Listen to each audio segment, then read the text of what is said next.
Good evening, good evening, good evening, my brothers and sisters.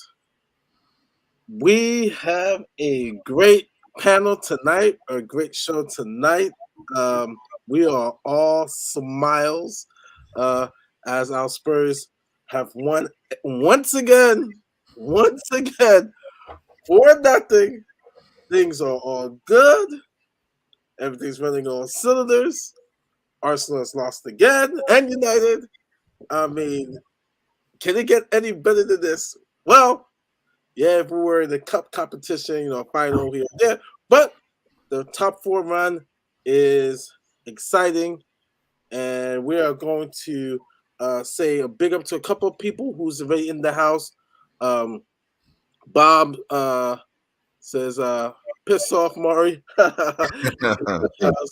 Cody is in the house. Mari, Kim also with Mari, and Alexander with the steak. Bryce is on the house, and in the house with Chicka Boom Boom. The date number, I want to say 4. To answer your question, Barry. So it's in that mode of to see if there's going to be any fruition, but it's so far so good. So far so good. Calls in the house. Big up to him. Luca is also in the house. Luca must be really excited because of Luca Modric with that beautiful pass he did last night in that classic Champions League game, and Chelsea's now gone. Views on Spurs is in the house. It's that time of week. Oh yeah. Curse, my sister, she is in the house, and we'll work on certain a couple of things with her, because as you guys have not known, if you've been hiding on the rock, she is our ambassador for her game too. She is the official ambassador for Spurs, and there's been a lot of things been going on too. That's just kind of like it's a good thing that her game two is out there. There's been some bad fan experiences that's been happening, and unfortunately in the stadium and stuff. So, GRL 58 is also in the house. He says good evening. Big up, Graham. Mark Lager is also up in the house. So big up Mari, Ben, Kuva, and Nick. Who I don't want to leave anybody out. Ishtak is also in the house. He says Paratici can be banned and Conte can be out with COVID. Yeah. We can never have things quietly, right? Rez is also in the house. Ranjit is there. We gotta get Rez back on. We gotta get Rez back on. Ellie's in the house. Spurs Talk Show link, please, if possible. I am gonna send that link very, very, very soon. Yeah. Oh man, yeah, Sean, I didn't even notice. Yeah, we'll definitely send you the link. Chapati. I don't know what that means, but I just what the fuck, Ranjit? What the fuck is Ranjit, Bob? What do you mean? What the fuck or where the fuck is Ranjit? Do you mean Do you mean in the name? I've added it now, Bob. Sorry for the technical hitch there with Ranjit not being in the name. You didn't put Tarquin in your name either. I can't fit all my names on screen, all right? He has about 4 or 5 names. On a Wednesday, I've got to be this person. On a Thursday, I've got to be this person. And on a Friday, and by the end of the week, that I might be able to get everything in there. Multiple identities. We are going to start off on just how are you feeling. He has broken his Love Lounge virginity. Mr. Ben, how are you feeling, man?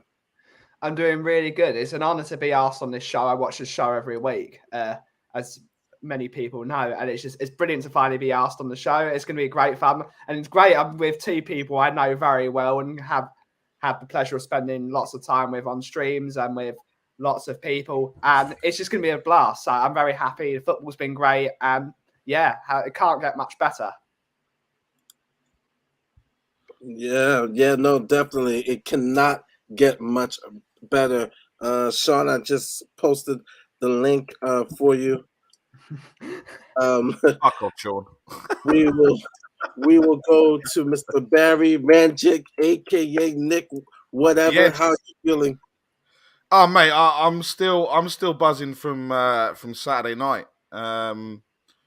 Obviously doing the watch along on We Are Tottenham TV, which was an incredible experience. And just buzzing really. For obviously we've seen the news that's come out about Paratici, about Conte, about someone else having COVID. Let's not worry about it. The Paratici stuff is 60 odd people. It doesn't matter. Nothing's going to happen. Conte will be there on Saturday, as long as he tests negative. And we're going to get another win. Negative. Sorry? Don't need to test negative. No, exactly. But I guess from a responsible point of view, maybe he does. But yeah, he doesn't need to. He doesn't need to isolate. So they've said he'll be there Saturday. We're going to win. We're going to go 6 points clear of Arsenal. They then play 3 times before us. And all is good in the hood. Does anyone want a ticket, by the way? I've got a ticket going for Saturday. That's fine! Aaron says, Barry talking sense for months. Correct, Aaron. I think you're right. Mate. I think it's very true. I don't normally talk much sense. So. How's everybody doing? Saturday's going to be a great day because everyone's coming to the coffee shop. Everyone's going to be there. There's going to be Sean's ticket. Sean, how do you get the tickets? Oh, there's loads of tickets on the ticket exchange. You just need someone who's sincere, genuine, and honest to be able to send the email to print them out. And I thought I'd found that, but maybe I need to reflect on my choices of friends. Yeah. Anyone that's got multiple identities probably isn't someone that you should trust anyway. Isn't that right, Barry, Sean, Michael, Ranjit? Yeah, that's right. Billy, Darius, Johnny, Tarquin, Darius, I like that. Kuva, how you feeling, man? It's been a great week, hasn't it, Mari? I think the only thing that could have improved this week is Chelsea being put into non-existence, really. That would have been that would have topped it off nicely for me, because they are just one horrible club. I really do despise Chelsea, everything about them. But there we go. Can't have everything. Bugsy's here as well. It just gets better, doesn't it? But I hear Bugsy's going to have a spin-off show. Yeah, she is. Yeah, she's already got like 400 subscribers. It takes her no time at all. It's outrageous. It's going to be Sean's hats. Oh. These are the names. Oh man, Magic, Sean, Barry, Starbucks, Dr. Lex, Sandra. We work on these, Stephen. There's no Tarquin in there. You missed one. The res. The kudu. Wait, is that the kudu? Okay. We can add Kabir. What the res? What is wrong with Kabir? So many names, man. So many names. Montague. Do I look like a Montague? That's his posh name. That is his posh name. Hello, my name is Lord Montague. Hello. Yeah. Sean, how you doing? Oh man, At least there's not miles. I'm with you, man. I'm just finishing this rum right here. You got the rum, Malibu. Nice. Yeah. Just finish it off tonight. I've already finished the pint, so I'm not going for another one. First time I ever got drunk, someone convinced me to drink. I was like 13 years old, and someone convinced me to drink Malibu and milk after was it my Holy Communion? Maybe I was younger then. Maybe it was like 11 or 12 or something. Okay. And Malibu and milk, yeah. It was like, tasted quite nice actually. But I was then dancing on the ceiling. What do you think of this from Bob Sean? What's that? Lovely to see the dog on the channel. Nice. Woof. Around Tommy, Sean. You know. Yeah. You know. I'm feeling a little rough, if I'm honest. Do I did that, Kumar? No. Yeah, okay, whatever. Tommy and that love affair with dogs.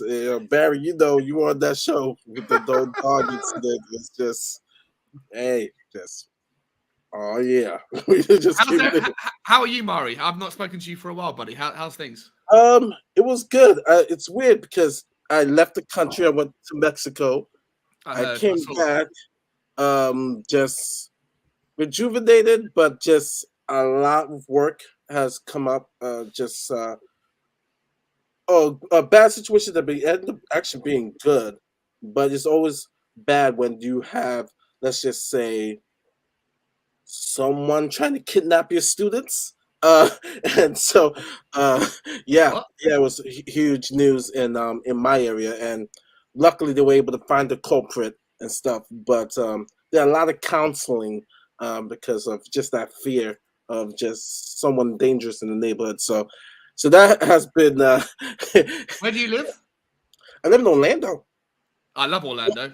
I used to go to Orlando like 25 when I lived in New York. I used to be there like twice a week for 9 months. It's a cool little spot. Love it. I just like Disney's there. It's my favorite place ever. Yeah, that's the worst part about Orlando, though, isn't it? Like there's better like it's the worst and the best part at the same time. Yeah. Yeah, so it was kind of stressful. The one thing is, I've known 6 people, 3 of them friends, who have said, "Oh, guess who we ran into today? Joe Lewis." Yeah, because he lives in Orlando if he's not on the boat. Yes, I always mention that about Orlando, the home of Joe Lewis, our grateful owner. And so, other than that, no, I'm feeling good. That was good news, but it was a scary time for a couple of days of just reassuring kids that they'll be safe. What do you do? What do you do for work? You're a teacher. Guidance counselor. Guidance counselor. Okay, at a school. Yeah, at a school. Cool, man. School administrator. Cool. So, yeah, and cool. I have a whole legion of Spurs fans over there. They were like, Chelsea? I'm like, no. You don't want Chelsea. You don't want Arsenal. Real Madrid? No. You want Spurs. So I have as a guidance counselor, you are consulting with your students and guiding them down the path of supporting Tottenham Hotspur. Yeah, I know. They might need to review Tottenham's history and then review your contract for employment. I know. The advice you're giving them doesn't seem like it's a particularly a good path to choose. I set them up for doom. It's just they're telling me Ronaldo, Messi. I'm like Kane. They like Kane. They like Sonny, but it's just but some of them they're rooting for Spurs. If not their first team, their second team. A lot of the kids I like, they're from South America, so they like the Real Madrids, Barcelona, and so on. Some of them like PSG. PSG is like really popular down here. So Saturday must be a hard sell. Yeah, it is. But hey, they like their counselor. Mars job, Levy propaganda. Yeah. I'm making new allegiances of Spurs fans. So we had a game Saturday. We were a bit worried because it's tricky. It's never easy going on the road to Aston Villa. Though we come out victorious in true fashion, I've always want to make a recap. So here we go.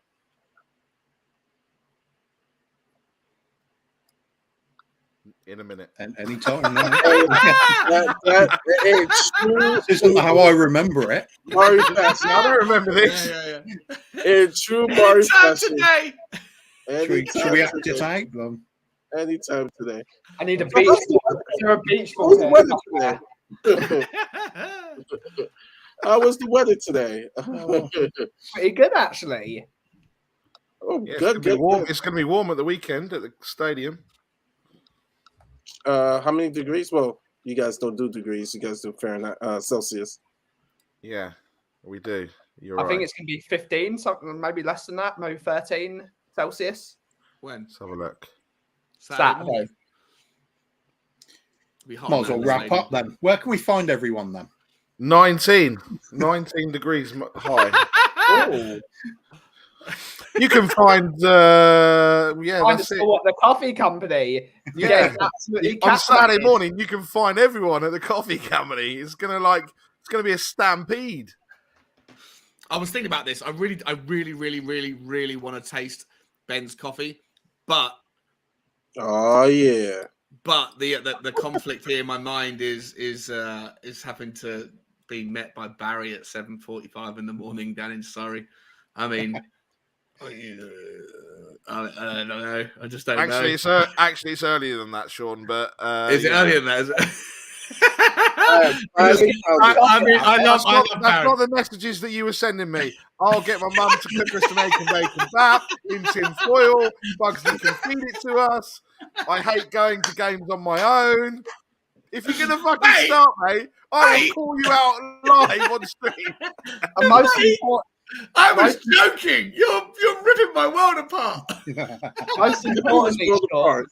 Most importantly, Bob is going to be there, and you don't want to disappoint Bob. Otherwise, he's not going to tell you to piss off ever again. Oh, is Bob going to be there? I'll be there. Okay. Nice. I need to meet Bob. I'll definitely come then. But I might get an Uber rather than sitting in a fucking car with that multi. No, I love you, Barry. I love you, man. Sorry, anyone want a ticket for Saturday? Reese. It's the cool sexy. Oh, they're playing dirty. We're up 1-0 at halftime. The Kulu scores, and it's 2-0. Points to that. Then comes all of the I love that. See it over and over again. This shows how world class Gary Kane is, how world class he is. We'll probably get into this on after Saturday's game.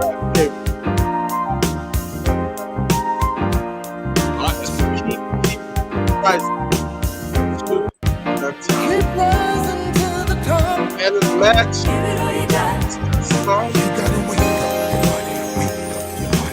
And we are up in the starts. Look at that, Arsenal. Yes, they have a game at hand, but it's against Chelsea. They got a hard stretch coming up. After Saturday's game, they have to play 3 games before us. That's including Chelsea and United. Your thoughts on the game, Ben? It was a very difficult performance. Villa were told to basically kill every single Tottenham player on the pitch, which is why they were kicking us. We had a shocking refereeing performance, allowing them to do so. But the team showed great composure. They got through the game, and if you get the front 3 going in a game, we're going to batter most teams in the league and possibly in Europe. Those 3 are absolutely unbelievable. And all that matters is now we're showing a bit of backbone, and that's all down to the manager. It's really hopeful coming forward into the latter stages of the season, where our 2 rivals for a top 4 position have got amateur managers, and we've got a world-class manager. So it's going to be a brilliant end to the season, probably. Hopefully, Dr. Tottenham doesn't see us now, because we're playing well at the moment. Yeah, no, definitely. And your thoughts, Barry, on the game this past Saturday? Look, it was. After that second goal, it was a tough first half, right? I think we can all say it was a tough first half. And we came out and did the business second half. As soon as we got that second goal, they had to come at us, and we totally dominated. So it was a good second half, Yeah, no, it's definitely a good second half, and the first half. I said this on another stream. Sometimes the good teams, they have a bad half. It's just how you adjust and how you come out of it. I mean, the first half, it was WWE. It was basically survived that, and Lloris was just great that first half. But you were confident in the second half, right, Sean? Was I confident second half? Yeah, I was confident. I certainly was. The only thing that I didn't like about take away the Aston Villa tactics that were shameful. The only thing I didn't particularly like about the first half was that we obviously scored the first goal in the first 3 or 4 minutes, and that was arguably before Aston Villa's tactical approach became apparent. But then once it did, we spent 35 minutes, 40 minutes playing out from the back. It clearly wasn't working. Aston Villa's front three and their midfield two work as a 5-ball that have stamina for days and work very well together in the press. And we should have figured out a different pattern earlier. We obviously ended up going direct, but then if you look at the stats around heat maps, you'll see Ben Davies spent the 90 minutes. His average position over the 90 minutes was basically hugging the touchline. And it stands to reason that he got the lowest mark on the Spurs score. I think that Ben Davies should have been a little bit more, attuned to when we were trying to play it out from the back. He wasn't there, and when we were going long, he was also just staying. He was almost anonymous, and it annoyed me that it didn't. There was individual players, mate, that weren't paying attention to the transitions and to the kind of the tide or the way the wind was blowing. So I was confident in the second half. I knew Aston Villa would run out of steam, and I liked the direct approach. Second half obviously won the game, but there were certain individuals that pissed me off that they weren't paying attention to what was going on within the kind of the dynamics of the game, and Ben Davies was one of them. But I was confident, yeah, mate. Sorry, I've rambled on there. No. It leads to a point. I'm gonna get steak on Alexander. But Eric Dyer said this: our greatest enemy is comfort. Would you say that some of the players the first half, maybe that comfort, was kind of get it in? I've said this in the past. We could be so complacent, especially when we're playing teams that we know that we're better than, and we should get 3 points against. Would you say that maybe some of that, that first half was, maybe comfort, when we're getting comfortable and not having that same urgency that, that after the game, Conte is saying, we got to know how to kill, but it took the second half to do that kill. Who was that aimed at? Alex, right? Yeah. Alex, are you there? I don't think he realizes in the show. I think he's getting in the closet with R2D2. He's preparing. Where is he? No, he's gone. He's muted. I think he's speechless. Hello? Speechless. Hello? Hey! Oh, there he is. Was there a tale of two halves, Alex? Yeah. In the first half, we need to be quicker on like passing, and whenever we get the ball, we have to break through the Aston Villa lines. But in the second half, we absolutely dominated Villa, and we got the 3 points. Yeah, and so the second half we saw where we finally blew it open. That Kulu's goal was very, very. I honestly thought it was open because then it changed the way defensively and offensively the approach of Aston Villa to kind of open things up. And what can we say about our front three? Front three was just it's amazing, so amazing that I will play this video, and I got it all prepared for you guys right now. Hold up. Technical difficulties. I'm telling you. And then again, so Sean, where can we find you? Right now, you can find me looking at the comments because I've just seen Ellie. Are you watching this stream whilst having a bath? Is that what you're doing, Ellie? You're sitting there. Is there any other way? Well, I mean, I can think of a few other ways, but Flesh splash. That was taking it. 3, 2, Tulu, Taylor, let's go.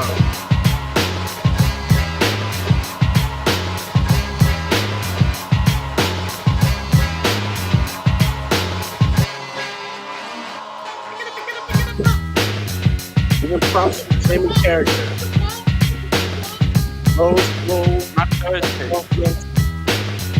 Look out, we got our front three, KSA. Our front three is on fire this year. And Fuego. Yeah, and Fuego. Just coming back from Mexico. What can we say about our front three, Ben? It's just simply amazing. Not bad for a Juventus reject, eh? Yes. I mean, it goes without saying that these three are just that they've hit the ground running. They all each have strengths that work with each other's weaknesses. Kulusevski isn't the fastest player in the world in short distances, but Sonny is, and Kane is sort of in the middle ground between all of them. So they're all on fire, and it allows Sonny on that forward left position at playing as a second striker for the most part to just do what he does best, which is to get the ball and put it in the back of the net. So these three, they're already telepathic with each other, which is crazy. And it's brilliant to see. It shows that we found a diamond in Kulusevski, and amazingly, Sean Butler should be Tottenham's lead Tottenham scout because he was the only person saying we should sign Kulusevski. Everyone else was saying we should go for this player. It's like, no, Sean was like, no, Kulusevski is the guy. And I think I've only been in the community since like December, and I think I was saying it was the first meaningful and the only meaningful thing I've ever said in the entire time I've been in the community was in the second week of December. In January, we should be buying Kulusevski. Yeah. But since then, I've said nothing. I'll give honorable mention to Iggy. I'll give honorable mention to Iggy because we did. Iggy did said if his mind, I'll say if he gets that confidence with Conte, he could pan out. Well, he's definitely panned out. I mean, Barry, I spoke with my connections from Juventus because I know a couple of people that work for Juventus, and they all said this kid is a diamond, and they were like saying, "Yep, this is the kid," and it's just like it's. Do you know what though, Ben? Like, I think we're paying. If we end up paying, we paid 10 million quid for the loan, right? Yeah.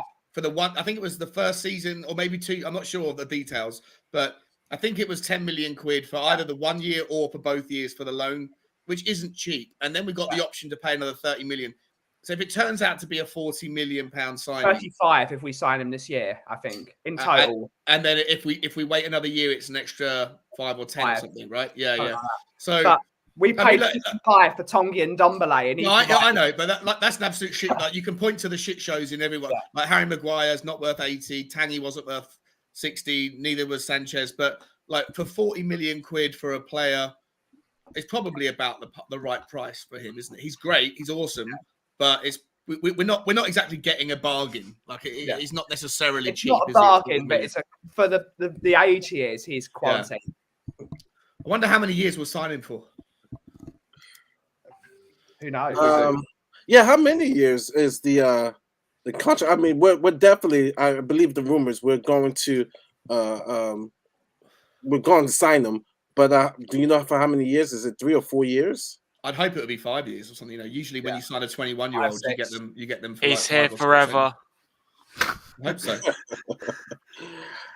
Cuba, our front three. Man, is it the best currently in the Premier League? Yeah, certainly on form. I mean, we're scoring all the goals. So Kulusevski's the way he's slotted in has just been phenomenal. We've gone from relying on that front two for quite some time now. So having a solid front three, it's great signs. You even feel like now if one of them does pick up like an injury for a match or two, there's enough there about the remaining two to keep us going. Even Kane, dare I say it. There's enough creativity coming from players now, linking up well with the overlapping wing backs. Perhaps Doherty's going to be quite a mess now, but as for the front three, it's just sparkling. Wouldn't swap them for anyone at the moment, including Salah. I have my opinions on Salah. I don't think he's been the same since the AFCON. He's been down. I think Son could actually catch up to him, surpass him on the Golden Buddha race. But Sean, our front three, definitely world class right now. I mean, I, I know they both got a hat trick, Mbappe and Neymar from Messi. I mean, they beat Claremont, but man, we got to be the top front three in the world right now, if not second at least.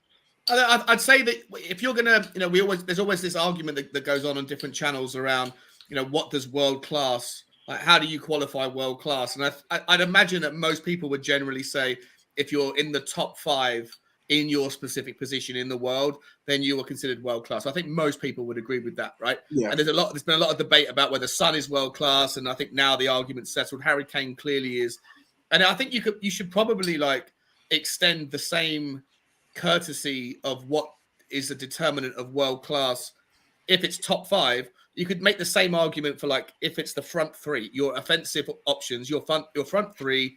Is it a world class front 3? Well, are there 4 or 5 other front 3s in the world that are better than ours at the moment? You could argue Liverpool's is better. You could argue Paris Saint-Germain's is better. You could argue, there's a few Man City. You could argue whatever, but I think that Tottenham's front 3 is in the conversation to be in the top 5, at least from what we've seen since February the 1st. So I think we have got a world class front 3 on that basis, and I'm open to debate on it. But that's how I would adjudicate. Yeah, definitely. I was having a discussion with 2 of my cousins. One is a United fan, one is an Arsenal fan, and we got into a long discussion about world class, legendary, and of course those went back to okay, what have you won in those regards, but they were able to concede like right now, like your front 3 is world class right now. The way they're playing, they are world class. They say definitely of Kane and Son, definitely world class. And Kulu, the ceiling is high. Alexander, what do you think of front 3 right now? They're the best in the world. Yeah, I mean, short and sweet. Yeah, why not? I mean, yeah, it's plain and simple right now. Since February 19th, Son, Kane, Kulu, put up the stats. Numbers don't lie here. Most goal involvements, Harry Kane, Son, and Kulusevski. Right now it's yeah, I saw this meme and I was like, oh, love it. Messi, Suarez, and Neymar. Yeah, Neymar. Right now, because Kane hasn't scored in 3 games, but he's providing. He's straight enough. He's beating the Messi. Son is Suarez, and Neymar is being Kulu right now. It's just amazing. From the first half, from Nuno ball, where we couldn't get a shot on goal. Now we're just battering teams. I mean, it's also worth pointing out, Murray, right? That the stats are what they are as of what's happened, but there's been half a dozen chances since Kulusevski's come where Kulusevski's stats could have been improved.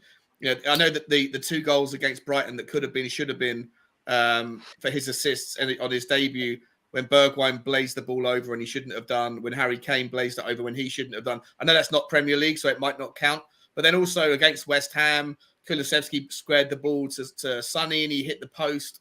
There's been, and I forget now, but there's 2 or 3 other examples of where those stats of those 3 players could be and should have been on an XG basis higher than they probably were. So it's just phenomenal the return that these guys are doing for us. It's insane. Would you say, because I said this a couple of games ago, there was a sequence, forget the game, where I call it the Bentancur factor, where there was a sequence where we were passing the ball like Barcelona tiki-taka, like we were just basically playing around.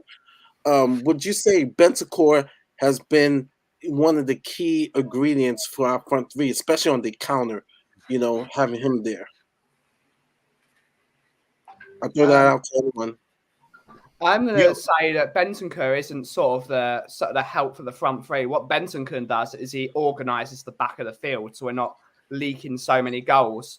I mean, I'm incredibly privileged to sit in a very upright part of the Tottenham Hotspur Stadium, White Hart Lane, and you can see what Bentancur does for the team from that position. He's the organizer. He's the conductor of the team. He's saying, you go there, you go here, you sit there. He's the one that's organising the back three. That allows the front five to do what they want. Because the defenders know what they're doing with Bentancur then. Because no one is out of place where he's at. He's unlike what a lot of people think Højbjerg is. People think Højbjerg is the general. No, Højbjerg is not the general. Bentancur is the general because he's organising that team. And we're looking less leaky since he's come in. It's not because he has to defend, it's because he's putting people in the position so they can intercept. So that's what Bentancur does for the team. And his stats might not recognise that, but he's showing absolutely unbelievable. He's just brilliant. I think the word with him for me is incisive. Whenever he reads the game so well, he tackles it with great timing. He's got good positional sense. When he gets the ball, if he's under pressure, he sideskips somebody. He holds them off easily, and then he distributes the ball quickly, accurately, and most importantly, with attacking intent. He's not looking at the sideways pass. He's looking at a forward pass. He's looking to instigate the attack immediately, and it really helps us with that fast tempo when everything starts clicking. First half against Villa, we couldn't have that because we were being overrun in that area of the field, and he just could not do it. There were too many bodies there. They were pressing us too hard there. It was coming apart at the seams. But second half, we saw what he was all about. It's just controlled, made it look easy again, as did half the team at that point. And he's just integral to our squad now.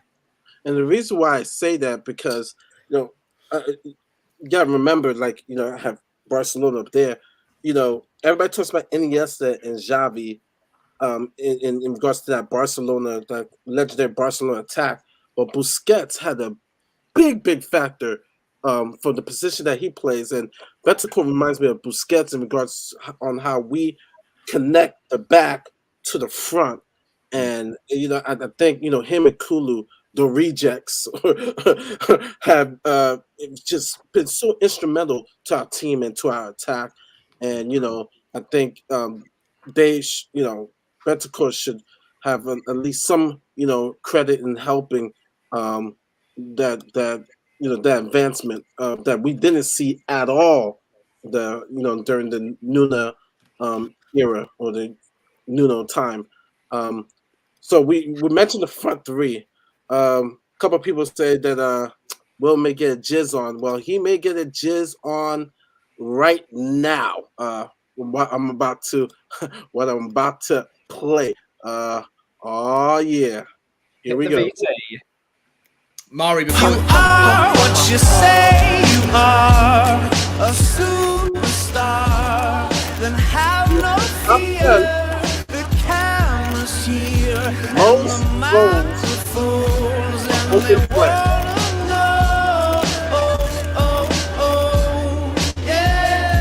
And you better wear your shades. The spotlights here can burn holes through the stage. Down through the basement past the Indian graves where the dinosaurs laid. And out through China, Mrs. Airliners magnified times 5. Pointed at the rhyme of ricochets off the moon and set the forest ablaze.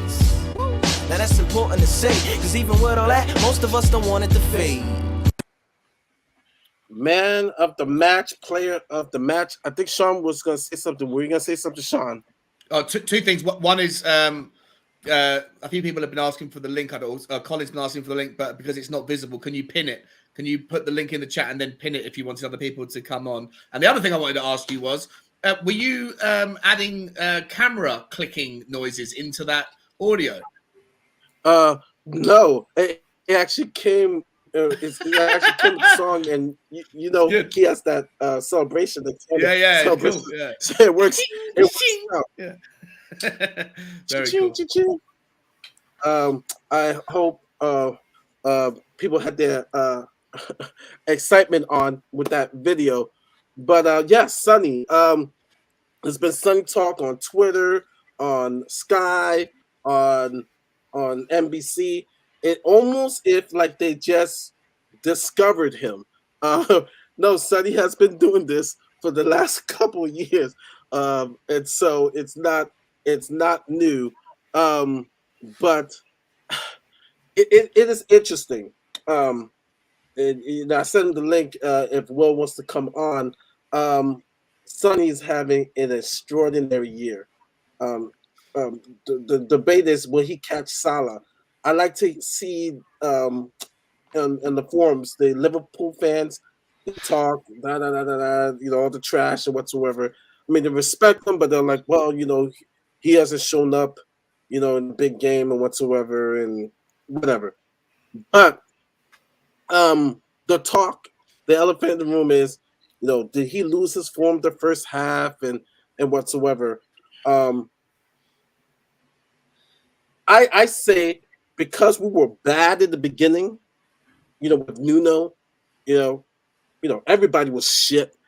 But when we had those few chances, and if he did equalize, him or Kane, people were tough on him. So it seemed like he was out of form. But the numbers, like guys like Will, they put up, it wasn't showing it, but people were feeling it because we weren't winning. When you don't win, everybody, feels bad. But as things are going this year, clearly, is this his best season ever? Easy question as a Spurs player. And will he catch Salah? And can we put to bed the question, is he world class? Ben. I mean, he certainly is world class. Anyone that says otherwise doesn't watch football, frankly. And I think Sonny struggled because he was being put in a new position, which is an inside forward. Sonny is no longer the player he was earlier in the season, where he was playing wide out on the left. But people have to realise Sonny's 29 now. He can't do blistering runs on that left-hand side of the pitch, as well as track back the entire game. So he's now adjusted to this new position, which has allowed him to do what he does best, which is getting the ball and sticking it in the back of the net. And he's now flourishing because he knows his role now. Kane is the provider as well as Decky, and he's now adjusted. This will be Sonny's role for the rest of his career. And we're so happy for him because he's hit his purple patch for the season. Didn't look totally fit when I was watching him in the games, but he was still putting up crazy numbers. But now he's fit and firing, and he's in the mentality. He's gonna be the top goal scorer this season, without a doubt, in my opinion. He's scoring for fun. It's like people are falling over for him to score because they love him so much. He's like a Greek god to these people. He's one of the, if not the top 10 best players in the world at the moment. Yeah. Barry? Yeah, I mean, I hope Will's all right. He's probably just finishing himself off after that video that you've just put on. It's crinkly tissues everywhere. Look, he's like Cody's saying, this is a career high in terms of the amount of goals that he scored. He's in the top 10 scorers in the top 10 Spurs all-time goal scorers. Just incredible at the moment. And I think it's like Ben says, he's been playing a different role than what we're probably used to. We're not used to the role that he was playing. Obviously, there was the change to Nuno, change to to Conte. So look, it's having an effect not just on Sonny, but Kane, the rest of them. But by far and away, the last I think it's 9 in the last 7 he scored, or something ridiculous. So I mean, look, he's going to catch Salah. He's going to be the leading scorer. He'll be player of the season, and we'll be in the top 4. And that's as simple as that.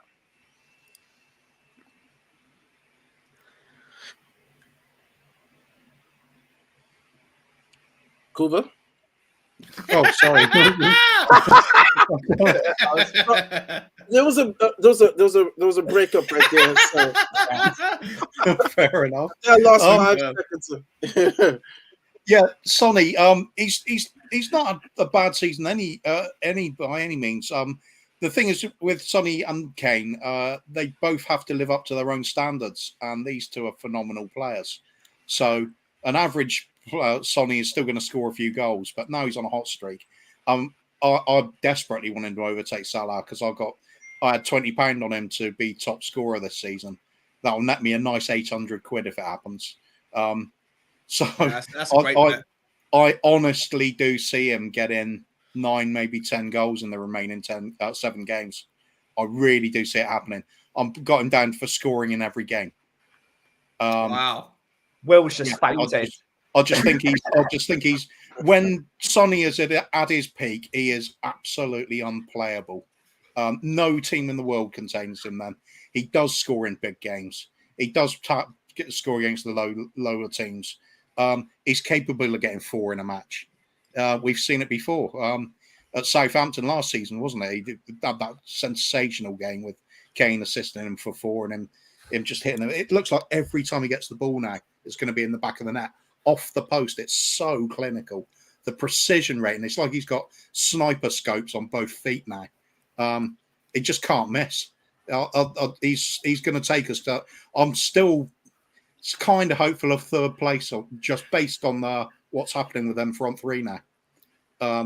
We just need a few little dodgy games from Chelsea. Perhaps they'll have the wind knocked out of their sails by coming out of the Champions League now.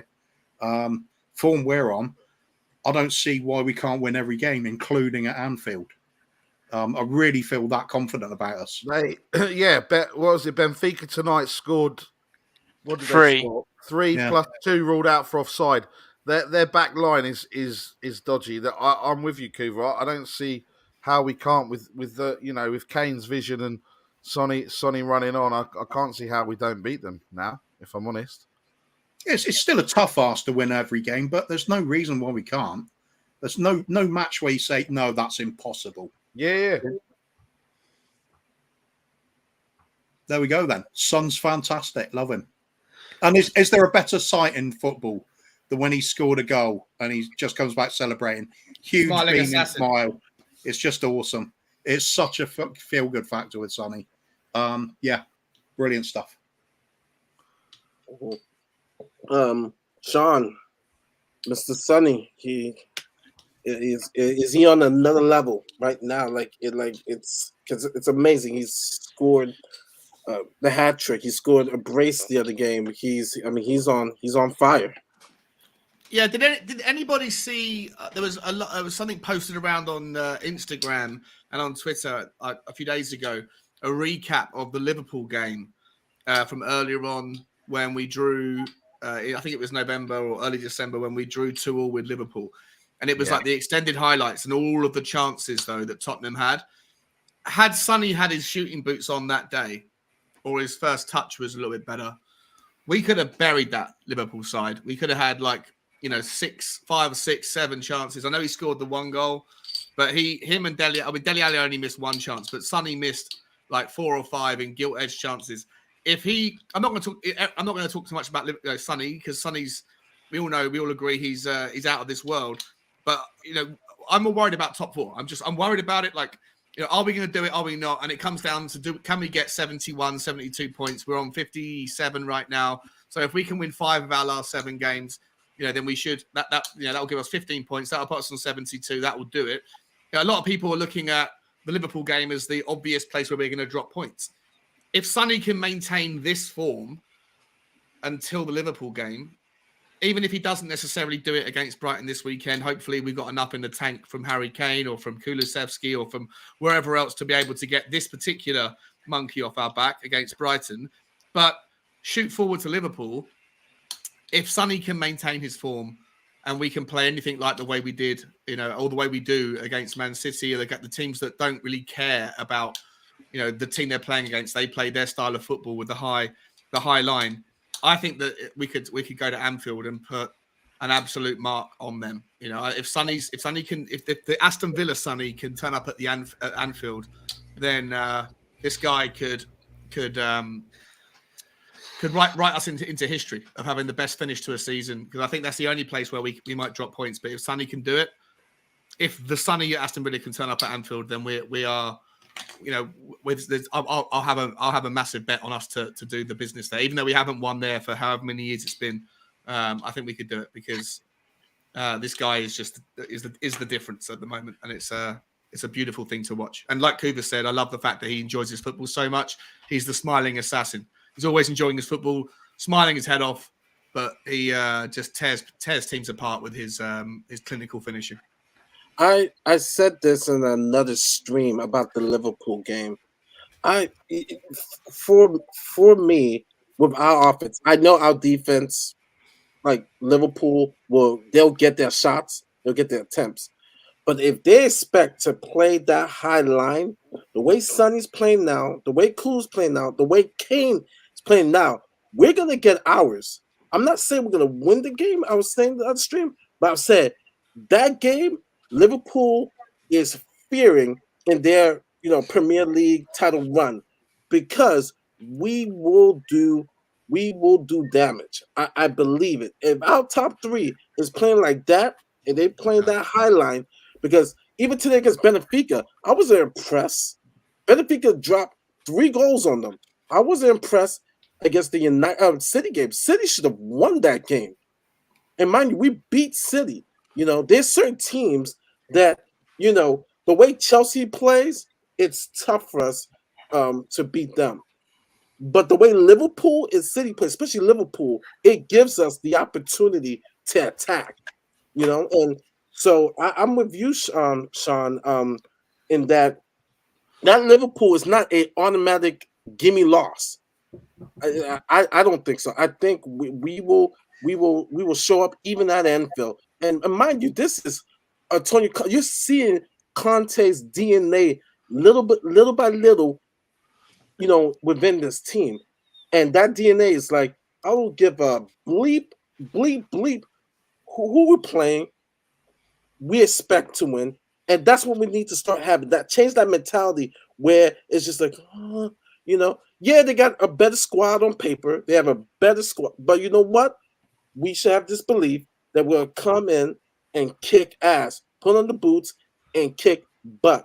This is the mentality we need to have. Even if we're the underdogs, we should have that mentality, And I think that's why everybody's like in Villarreal right now, because Villarreal is like that has a bunch of Spurs rejects. They're like, we don't give a bleep. Juventus, Bayern, we don't care who you are. We're gonna kick. Well, Emery's a tactical mastermind. Like, I'm not gonna lie. Their coach, Villarreal's coach, is right. That's who it is. I'm saying the right guy, but I think, but yeah, he's really smart. He said that he believes more in tactics than the tactics can let a lesser team beat a bigger team. I'm sorry. Firm believer in that. Someone just called you Post Malone. I don't know if you know who Post Malone is. I do. I love Post Malone. Well, thank you thanks. I think I'm older than he is, but yeah, you are older. It's a Villa fan who's upset that we beat them. It does suck to suck. And that tackle from Matty Cash was garbage, and I hope you were ashamed of him because. And no, I like opposing fans to show up, and so I'm actually. Oh, we got 2 Aston Villa fans. I'm actually happy. Post Malone's 26. My wife just looked it up, so yeah. I love this. Terry Dodd's cousin from Birmingham has turned up. He smashed his flat. Yeah, I like opposing fans to show up. I wish there were more opposing fans that show up. I'm thinking all about streams. Sean, Southside Spurs, Ben. I mean, we love it. So yeah. I'm loving the debate. I'm loving the. I don't think I've ever had anyone from a different fan of a different club turn up to my show. Yeah, me neither. Actually, I don't know what it's like, but I'm enjoying the banter. It's good fun. That's interesting. I'm enjoying this. I'm definitely enjoying this. I think we had a Wolves fan on your stream a while back, Sean, but they were really nice anyway. They're just generally pleasant. Oh, did we? No, Yeah. There's a Wolves fan that goes about the Tottenham community. He's a good chap. Yeah, Wolves FL or something. Yeah, Yeah, something he's like always that, yeah. He's a nice guy. So I don't know if Mari, if you can see this, I got a pretty cool energy drink. I don't know. Can you tell what that is? Do you watch anime? Steak. Yeah, a little bit of anime. It's a DBZ energy drink, man. We were It's pretty talking cool. about Sunny and just right now, other than maybe Benzema, who's who's on a and Mbappe, like I don't think Sonny's Mbappe. I don't think Mbappe. I don't think he's as good as. He's very good, but I think Sonny is at least at his level, if not higher.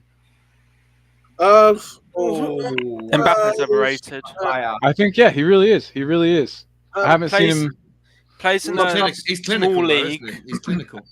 Yeah, Mbappe- but so with Sonny, I feel like Sonny offers more in the build up and is just as clinical. And how old is Oh, sorry. Much younger than sorry, Sonny. I thought you were talking about Benzema. Yeah, Sorry, my Mbappe bad. is Mbappe is the best player in the world in my book.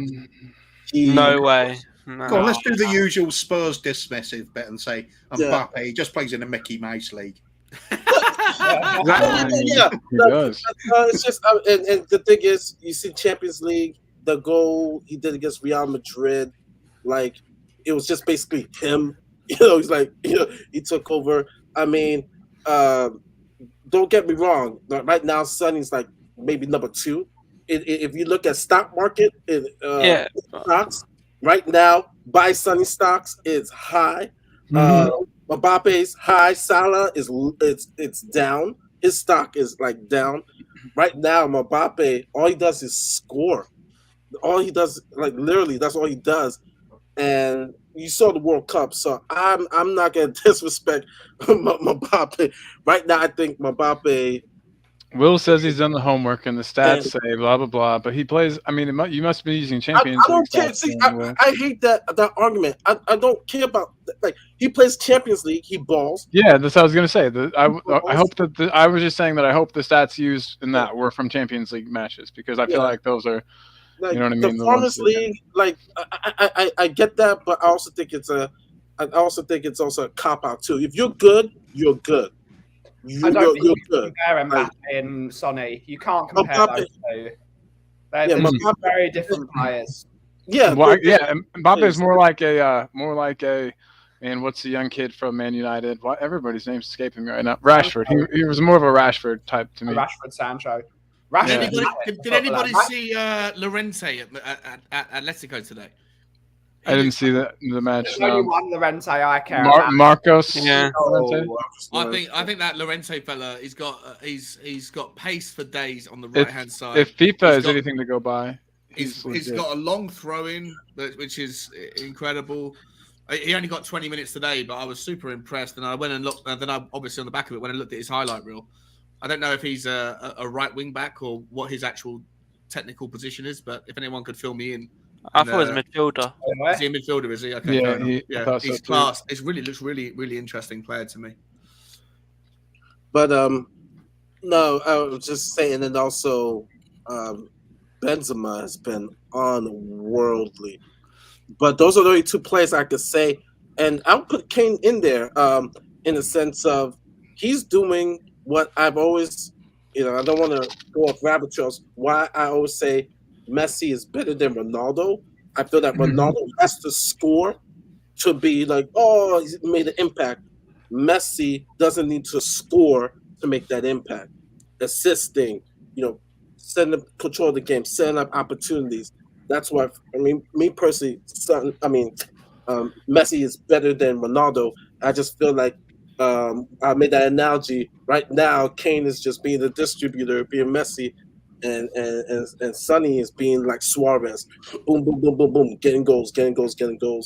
And so right now on the stock market, it's Sonny, Mbappe, and Benzema who's there. And then I would put Kane there like 4th right now in the stock market. If we were doing a thing, but Colin, you just jumped on. We'll talk about Son being world class. Is this his best year? I know it's an easy question, but I mean, I don't know. Yeah. I mean, you could argue, it's his best year. He's got a real good chance of getting the Golden Boot.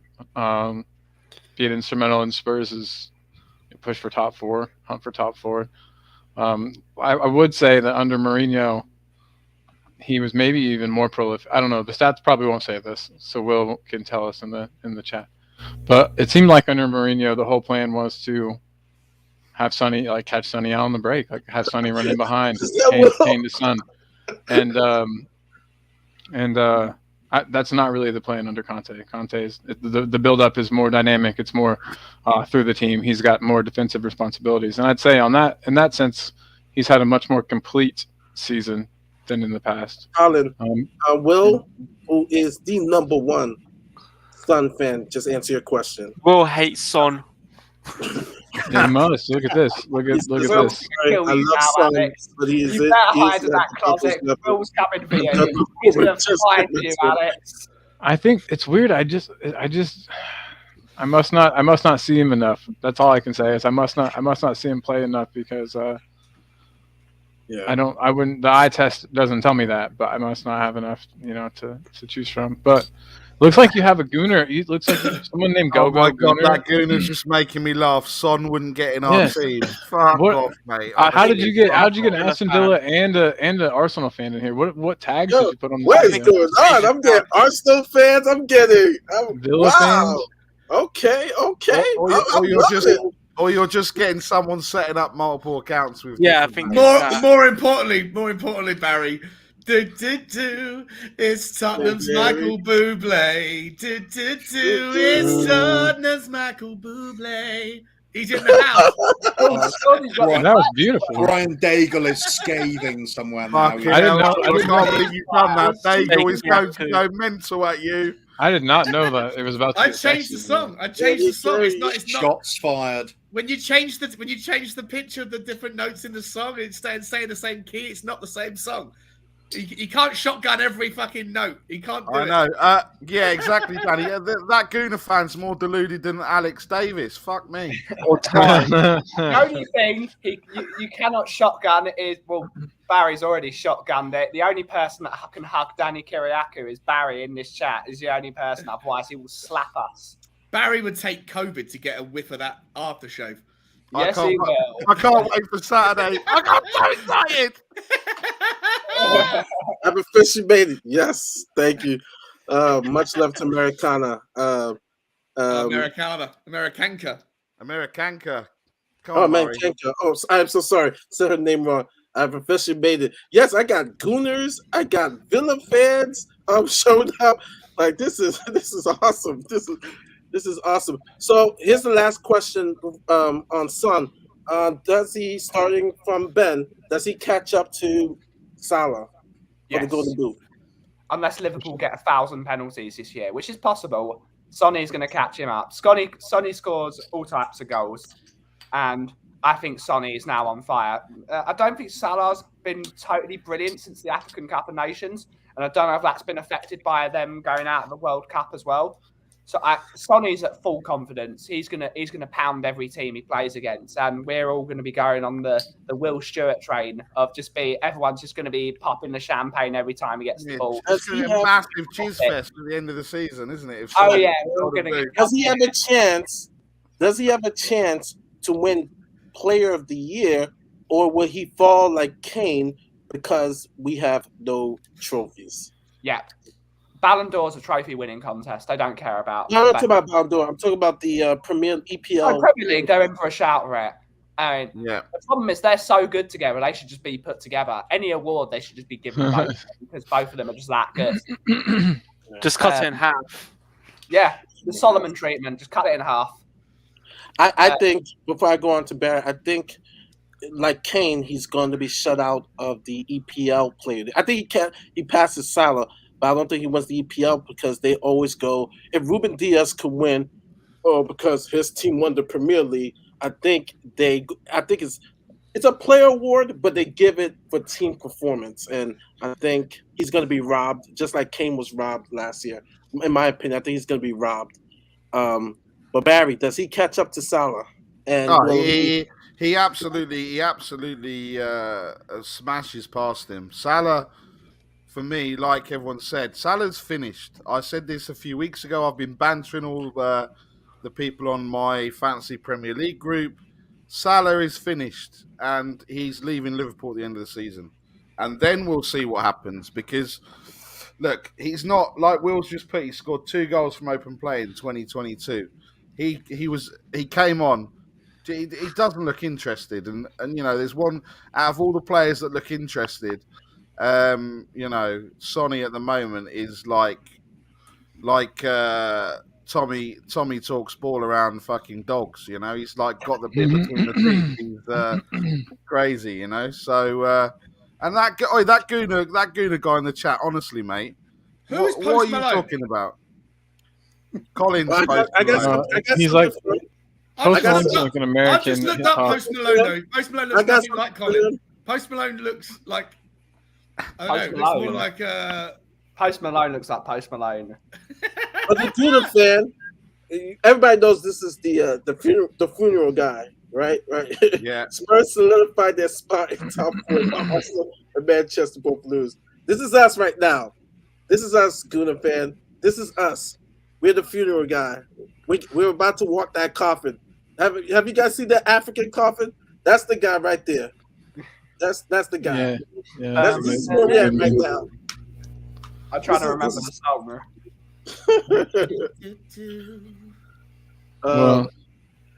Question. Kuva, did you answer the question? Not yet. Salah? I kind of did before that. I just do think Sonny's going to get Golden Boot. I think he's going to finish on about 27 goals. I think he's on this amazing hot streak.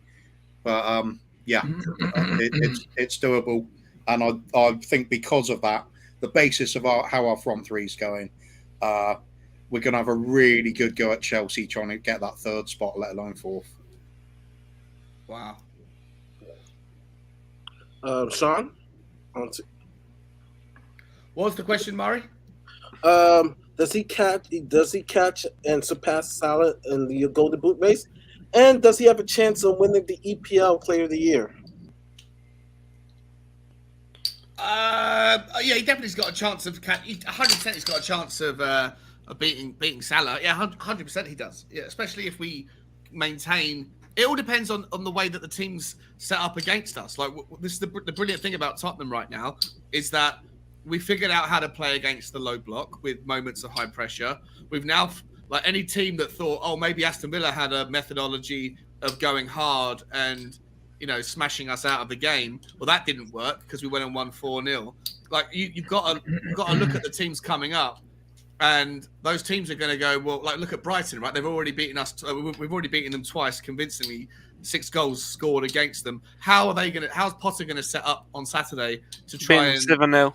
I don't know how he's going to do it, but however he does it, if it becomes challenging at any point in time, we seem to have a solution, and that solution seems to be, if necessary, Harry Kane drops deep, and you move Sonny a little bit more narrow, and he's on the end of Harry Kane's, flick-ons or crosses or delicate passes or through balls. So in any scenario against the teams that we still got to play that are teams that we should probably beat, like Brentford, like Leicester and like Brighton, you can see Sonny scoring at least one. And then, like I say, if we happen to be on form on the day when we play Liverpool, you could, if Sonny turns up that day, you could easily see Sonny having a field day against Liverpool. You could do. I'm not saying it will happen that way because it's a very tough game, but I think that Sonny has 7 games left. I think you could see him easily score 7 more goals.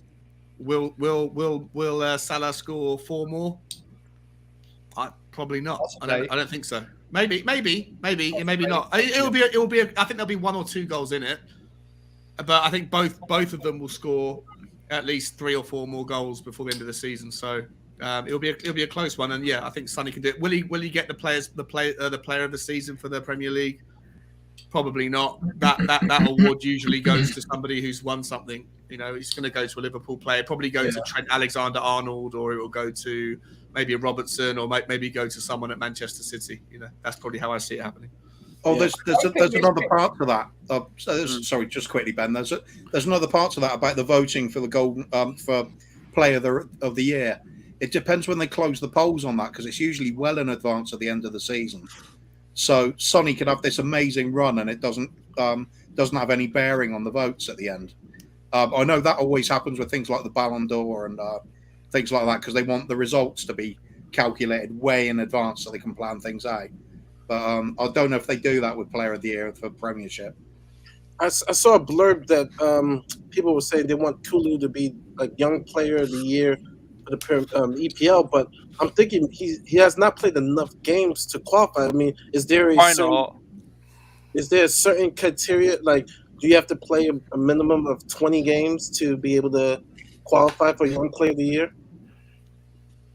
That's a good question, Mari. I'm not sure. I'm not sure there's an exact number, but I do think, sort of what the guys were mentioning before, that the voting ends, before the end of the season. And since he only got here halfway through, he did start off with a bang. We know that, but like, I don't think there was enough time for anyone to have a clear opinion of him one way or the other at voting time. Colin, you have to change your name to Post Malone because everybody's calling you Post Malone. I might, dude. All right, I'll take it. Like I said, that's really cool. Post Malone's a cool guy. He's somebody I would definitely be friends with. I bet he supports Spurs. We'll find out.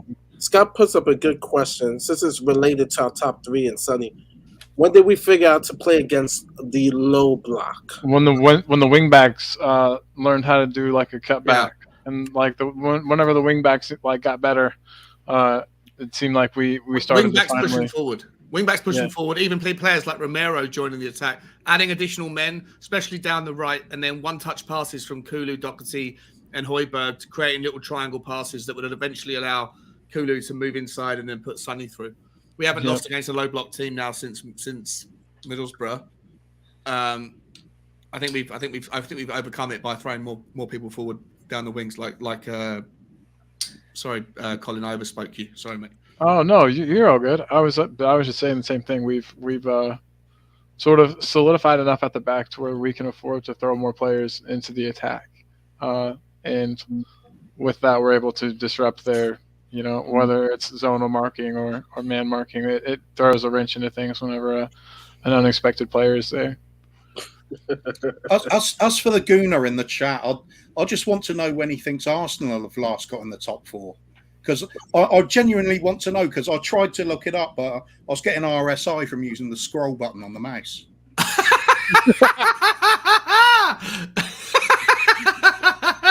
I was also just going to say, this train. This isn't a picture of Tottenham fans. This is a picture of Rez when he's in every single Arsenal fan's DMs after we finish above them. This is just a picture of Stel and Rez. This is just them going to be like, right, now I'm going to talk to you guys. Especially Stel, which is going to be in every Arsenal fans chat. Just be like, I'm here to see my haters' funerals. It's going to be glorious. I can't wait to go and go into the AFTV streams and talk trash when we solidify top four. Man, yeah, absolutely. I'm just gonna. It sucks that this Go Gooner account was almost definitely just throwaway, like created today or something. Yeah. That's how we could be sure. There's a troll, Mari. You know the guy, but it might just be him. I'm trying. Yeah, no, it's just. But if you're lucky enough to get him on your shows, I kind of have learned to love that guy. Like you said, it means you made it. Whenever the trolls come to your show. Before I go to the next segment, right? This summer, and just give me a number. Because of the way our front three is playing, and seems like Bentancur is solid, and he's solid in the midfield, and we have Romero in the back. How many players that you think we need to come in? I'm not gonna say to win the Premier League, but at least to viably win one of the domestic cups, like the FA Cup or the Carling Cup. Like what? How many players do you think we need? I know we need about like 10 or 11 because of the new squad numbers, 5 subs coming in. But we all know we're not going to be able to get that number. So how many do you think? We'll start from the bottom up. Colin. All right. Well, that's You say we need a lot of players, and we do, but we've seen that Conte is able to take players that we once thought weren't going to make it at Spurs and make them a viable option. Sessegnon, for example, he hadn't shown like much of any promise until Conte got a hold of him and really drilled into him, his ideas and his tactics. I think that we do definitely need to have another option for striker. That's just that goes without saying. We need another option at striker that's not Dane Scarlett. So or shuffling Son in the center. And so I would say getting a striker is necessary for any kind of a deep run in a cup. We could there's so many places that we could improve. I would say one more like class center midfielder would be ideal. And I honestly don't care if it's defensive midfielder or if it's a creative midfielder. We need both. So you get me one of those two. 'Cause I'm trying to be realistic, and then maybe somebody for our back line, somebody ideally to replace Davis and have Davis be the backup of that left center back position. And then is Rodon going to be part of it? And then I'd say that those three players I mentioned, I think is a realistic summer. A striker, a midfielder, and a defender. Do you guys seem crazy? I think that we could. That's not unrealistic, and I think we could get a good player in each of those positions. And I think we could. I don't know. I don't think we'd be in terrible shape. I know we'd still need more, but it takes time. We probably need like 2 to 3 new signings if we're going for like a cup.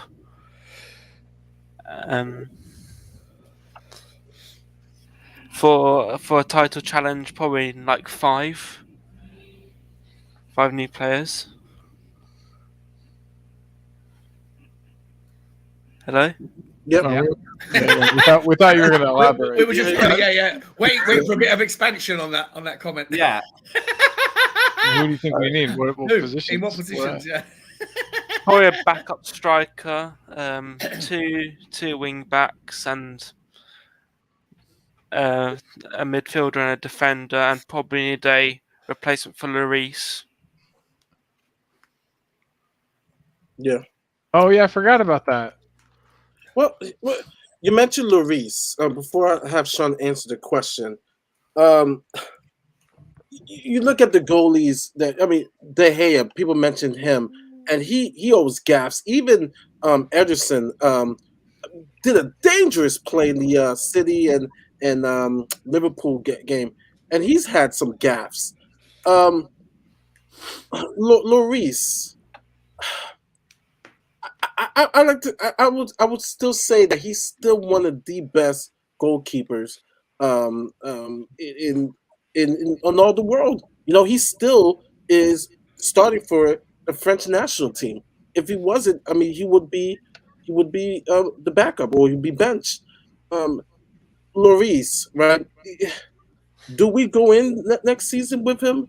I would surely think so. We hear the rumors of Sam Johnstone for West Brom and so far. I'm not really impressed by him. What's your take on Hugo? Because he got and rightly so. He made a mistake the previous game, but as you can see in the first half, he was amazing. The reason why we win this game in the second half, we come out with that momentum is what Lloris did in the first half. Sean? Yeah, I felt like Lloris was overdue. It was weird on the pre-match pump up to the Aston Villa game. That question was asked to me, like, what does he have to do to kind of overcome people's doubts about him? Because there's a lot of people that have suddenly had doubts about Lloris, and rightly so. Like, since he signed his new contract in January, some of his behaviour on the field has been a little bit concerning. He's come out and hasn't reached he hasn't been punished necessarily. Obviously, a few mistakes that have led to goals. And then I said, well, he needs one world-class save, and that'll probably get his confidence going. And then an hour later, in the first 8 minutes of the game, whatever, when I forget the fella's name, I always forget the guy's name, Ramsey, who busted through and put that shot in, and it was just an amazing point blank save, a reaction save. And then he went on and made 7-8 saves, right? So I think you could argue, I think Bob Spur makes the good point that of the 8 saves that he made, 6 of them you would expect the goalkeeper to make, even though he made them look fancy. But he needed a performance like that to restore some sort of faith and reassure Tottenham fans. I still think he's got enough, and he's obviously been a massively brilliant servant for Tottenham over the last however many years. So there's no doubt that he still should be the number one. But we do definitely need a replacement. And I agree with you, Mari. Like, Sam Johnson for me is not the guy. Like, he's 29 years old. He's been playing for the last 5 years, or for West Brom. If he was that good, he would have been snapped up. And his save ratios. Not that I'm certainly no expert on understanding or how to interpret goalkeeping performances, looking at stats. But I think that Lloris is one of the best shot stoppers in the game, but he's not very good in a lot of the other aspects of what a goalkeeper needs to be, which is, come and collect crosses, command the area, distribution of the ball. He's a great reaction, shot stopper, but I don't necessarily think he's the most, he's not switched on and intelligent when he's got the ball and how quickly to release it, etc. So we can improve, and we need to improve over the next year or so. But I definitely think that the pathway for our goalkeeper decisions should be to let him stay as number one, to sign somebody who is the future number one, and let him be a backup until the transition's ready. So that's definitely on the list of. If you don't mind, Mari, I'll just transition now into the other question you asked the other guys. Right. So I feel like we need 4 or 5 players. I think the priority list needs to be a right wing back to replace Emerson, and obviously to improve on Doherty. I'm happy for Doherty to hang around if necessary. I think he's earned a little bit of patience because of his performances recently. Although I'd be interested to see how quickly he recovers from what is quite a serious injury. But I think the right wing back, we need a left-sided centre back to improve on Davies. We need a central centre back to improve on Dyer. We definitely need, to Colin's point, either 1 or 2 midfielders, either somebody to give more competition for Højbjerg, to replace that kind of role, and then also someone that can play in a different formation, whether it's an Eriksen or somebody else that plays that kind of attractive attacking midfielder role, just in case we don't always go to a 3-4-3. It'd be nice to be able to go to a 3-5-2 or to even to a 4 at the back at some point. It'd be nice to be able to have different options. And we also need somebody who can maybe improve on the options from the bench from the forward line. So I think if we want to compete next year on all fronts and go after a title if possible, dream world scenario, we probably need 5 improvements on what we have in the first 11 right now, and then drop those players that we're improving on to squad status, and then move on the guys that are currently squad status, move on the likes of Rodon, move on the likes of Sanchez, move on the likes of Emerson Royale, and certainly Winksy. Obviously, we need to get rid of Ndombele and Lo Celso if possible as well. And then I'm not sure. I don't care what happens with Bergwijn and Lucas Moura. I'm kind of happy to keep them, but I'm also understand if they want to move on as well. That's what I would do across both of your questions. Okay. Kuba, Lloris, and what's the number of replacements that we need to at least try to get a trophy?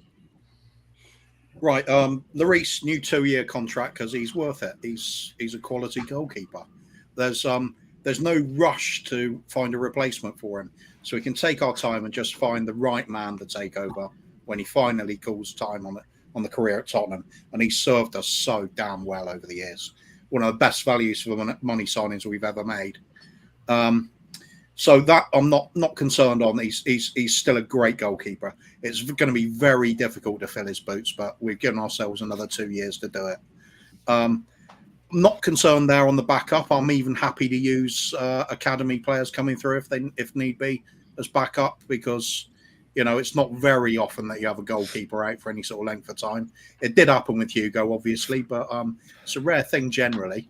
As for other players, I don't think there's any need to panic and say we need all these big name signings. You just have to look at the evidence with Kulusevski and Bentancur.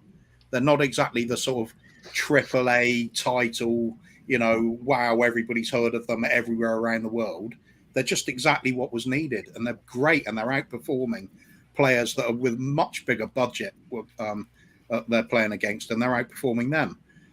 So shop wisely, and we can get a very good thing going, even for next season. As for title challenges, you only have to look at the performance increase since Conte's taken over, how much closer we would be to Liverpool this season. Of course, we wouldn't be challenging for a title this season if Conte started at pre-season, but we'd be closer. So if we were closer then, what happens when we improve the squad further in the summer? It's not out of the question. We could be pushing for a title challenge, but it needs those signings to fit in as well as the likes of Bentancur and Kulusevski have. If we get that, we're really onto something, because we've already got a squad with some great talent in it.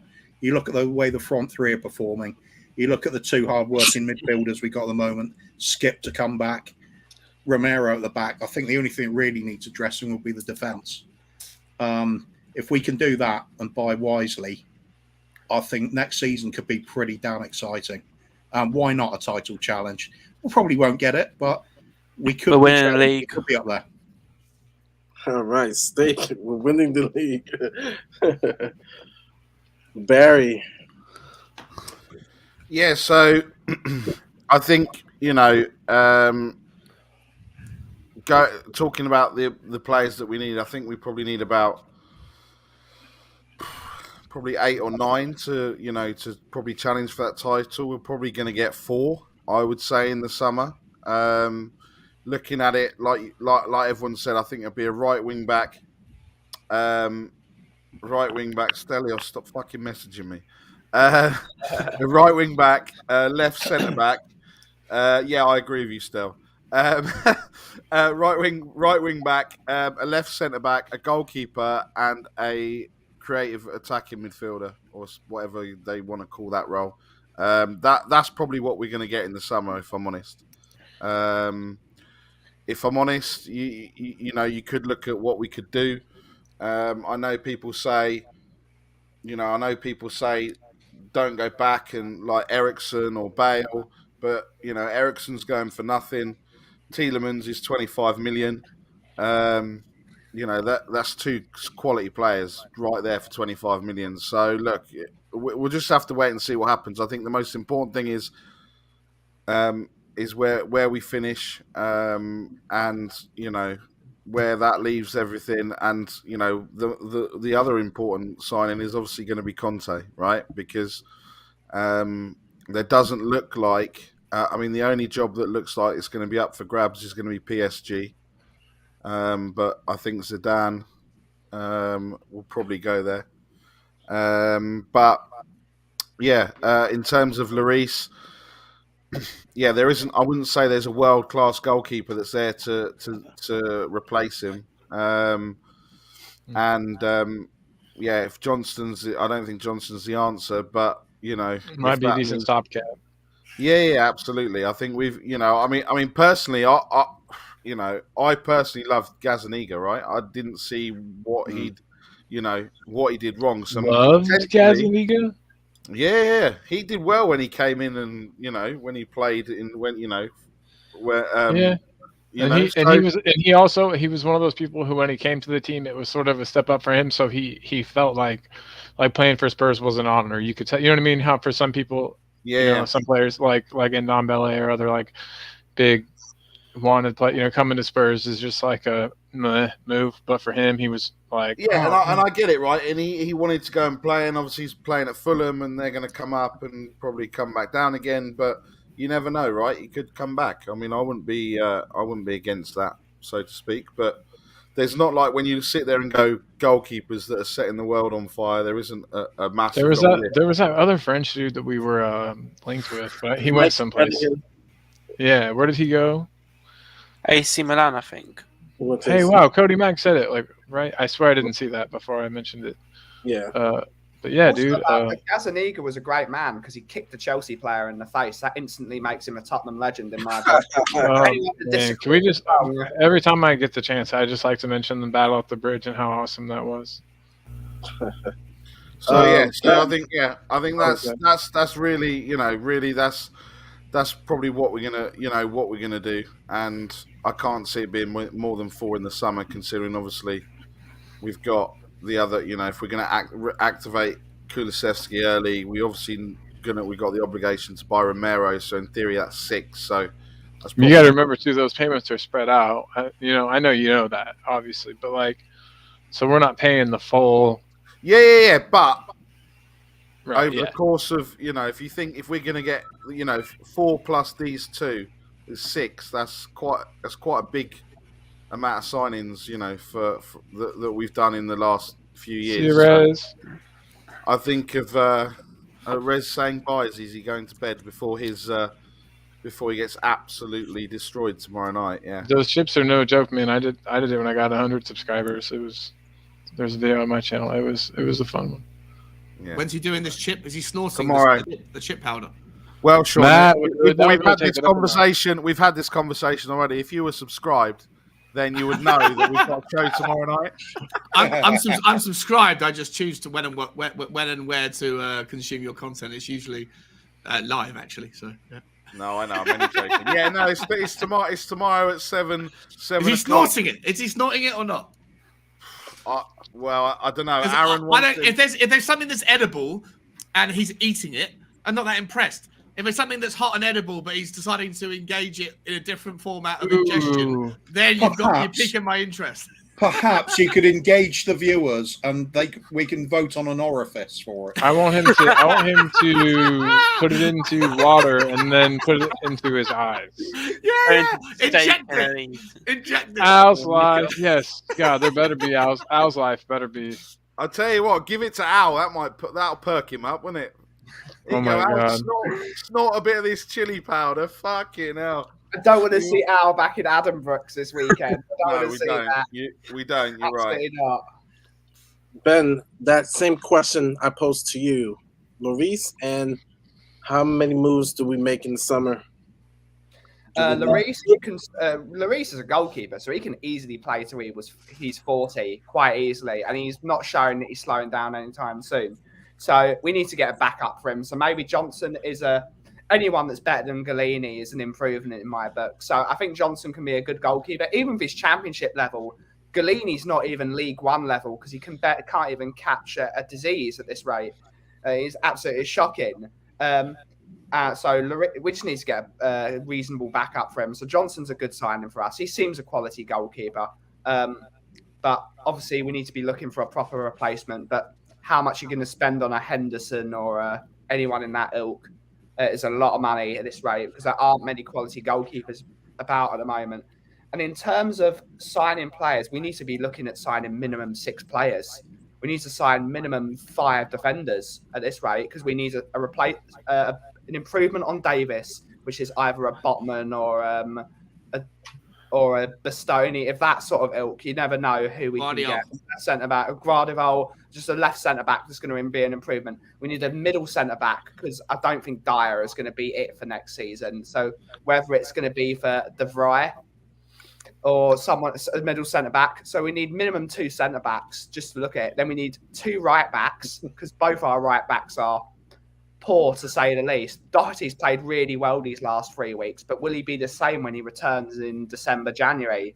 I don't think he's going to be the same player after that injury. That's a horrible injury to get this late in his career.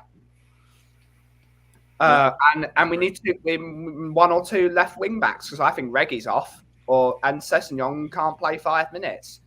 So we need minimum 5-6 players just to start with, let alone improving maybe some cover. We have to think about Pape Matar. I haven't seen him play this year. Apparently he's not played since he signed for Tottenham, but that's another thing. Will he play next year in the League Cup games and things like that? We have to think about it. But at this moment in time, I'm looking at minimum 6 players we've got to buy. And we could go up to 8 if we really wanted to push the boat up. But do I see this ownership of the club doing that? No. But hopefully they listen to this manager. Hopefully they back the manager and we get what we need at a minimum to be a bit of a downer. But we need a minimum 6 players to start with to even have a hope. Yeah. I would agree. 5 to 6 good, smart signings. Um, it- it's tough because including in that it is Romero and Kulu. So, it, yeah, but we definitely need to. It has to be really, really. We gotta make good, effective signing of a play that's going to be effective, as you see, Bentancur and Kulu has been. So, we come to the segment of the show where we become very creative. And of course, everybody's favorite is Caption This. This one is very appropriate from the news that's just come out. Here we go.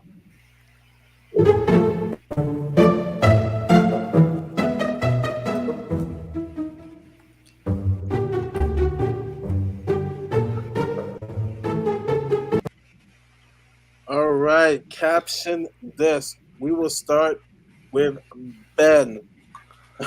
This is Atichi and Mr. Conte.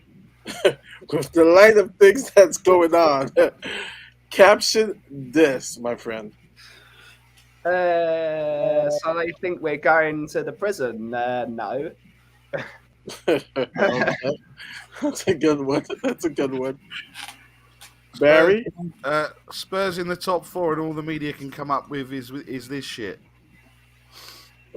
Okay. Kuva? Trying to work out who that is in the background. Paratici. I thought. No, Oh. on the left. This guy. Yeah, the bloke on the left. He's probably just thinking, "Oh Christ, more brown paper envelopes." Daddy says Arsenal thinks they get in top 4. That's a good one. Bob Smith says Patty said he has no idea I'm using his bank account. That's awesome. Sean? Paratici saying, have you seen the chat on Mari's channel? That's a good one. Antonio, did you hide 40 million? Of course I did, Fabio. Okay, good. I was gonna say, yeah. Mine was gonna be AC Milan say they're paying 40 million for Ndombele. Yeah. Is Paratici just saying, "Pull my finger"? He might be. So, did you want to see this video of an Arsenal fan that said they've got the best young squad in Europe? Did you see the news about me? Yeah. Yeah, you've turned vegan, right, Alex? No. That's not what I heard. When's the last time you had a steak? With When's the last time you had a steak, Alex? I'm worried today. about you. Okay, good. I don't believe him. Have they just watched the Arsenal press conference and Paratici saying, and then he said, "Trust in the process." Maybe Patici is saying, best get those players from Italy before it's too late. I wonder if that's a special effect, getting players from Italy. That's actually a good... No, so what I think it is he wouldn't be able to directly deal, but we could still have him, you know what I mean? We could still deal with the Italian clubs like he's been doing. Like he's probably got contacts now that we didn't have before that we would still have access to. I think we would still do a lot, and I think we will do a lot of work with Italian clubs this summer, even if Paratici's quote unquote not allowed to do it. We'll find a way around that. We They got always some do. good ones here. Bryce says, Paratici says, there are fans that think I'm a Don as well. Okay, that's a good one. Bentancur, Kulu. Bentancur is a Juventus reject, he said. That's a good one. Is Conte saying, "Oh, are we in trouble now?" Paratici saying, "No, we're in London. You can do anything here." The guy said was this guy he's pointing at Conte. That's so funny. That's amazing. That's idiot. Jacob. That one was good, man. I heard this is where you like to be massaged, Conte, saying, "Oh yeah." At least taking the bubble bath tonight and watching the show. Oh yeah. Boys, I got to shoot off. Something's happened. I love you all. I'll see you soon. Okay. Everything good? All right, Everything good? Sean. Hey, everything's good. I just got to take care of some shit before I go to bed. Love you guys. All right. Take care. Later, homie. Bye. Conte's ambition is singular. Champions. He'll walk if he didn't believe he had a chance. Can someone else read the comments as my phone is ringing? Yes, sir. Yeah. Sean's ringing you. It's Conte. It's Conte. Who's reading? On this week's edition of Shelfside Spurs, what's going to happen? Ramsey fucking falls clue. off a cliff. But then No fucking clue. Doherty is injured. Is this a problem? No, he's shit. That's hilarious. Conte watching Emerson cross the ball. That's what you said. You see the bald guy activist tie himself to the pillar behind us? Jesus Christ. Right Heart Lane is in the house. Big up, big up. What up, homie? Antonio, they think we're going to be here next season. Oh my God, that's another good one. That's a good one there. Oh man, we got some good ones. Stell thinks I'm going to prison. Did you watch Stell's stream last night about us? About who? Oh, I get it. Man. Look at Paris saying, look at the Post Malone looking like out there. You have to change your name, Colin. I'm getting it legally changed, I think. And when the judge asks why, I'll say, because everyone on the internet says I look like him. Antonio, did you hear? Trust the process. Oh man, his name is Barry Yanjit Raymond. Barry Yanjit Raymond. Oh man! Wow, Danny. Wow, Danny, how'd you know? Look at Danny's small cock.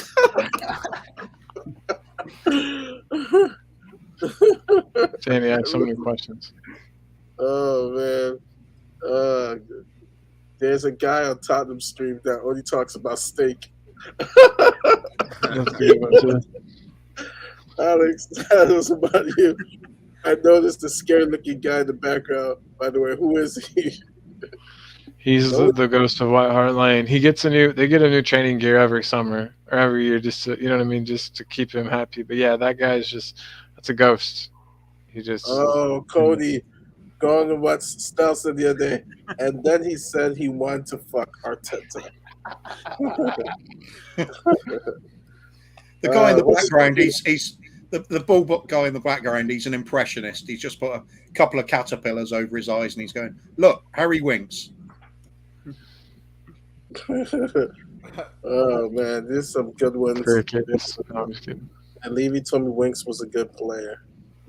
Oh man, That's not even funny at this rate. let me finger you with this. Oh yeah. Cody, you bastard. Let's go to the next one. Oh, I love this one. Oh, how I love this one. As you guys know, I detest Antonio Rudiger, and I am so happy. Go ahead, Ben. Ooh. So they say not only do I have to play for Chelsea, but not even in the Champions League. I have a good one. Oh no! Did I take those chicken breasts out of the freezer? My mom's gonna kill me. Oh, that's a good one. That's a good one. He's like, shit. I forgot to take the chicken breasts out of the freezer. You guys know that's happened to you. Oh fuck, we did the Spurs. Shit. They did. We did. When you realised you lost to Unai Emery. Yeah. When Etienne Capoue makes you look like a dummy. Oh, that's a good one. That's a good one. Ooh. Serge Aurier is going to the semifinals of the Champions League. Not me. Fuck me. I think actually wins it. I hope he wins it too. He's probably saying my no, mates are going to be sending me a good evening all night now. Spurs did have depth. They got 4 players going to the Champions League semifinals. Yeah. He's thinking in your final season, you got to leave the fans with happy memories, and we did that. Just not our fans. If I only had a beard like Stell's.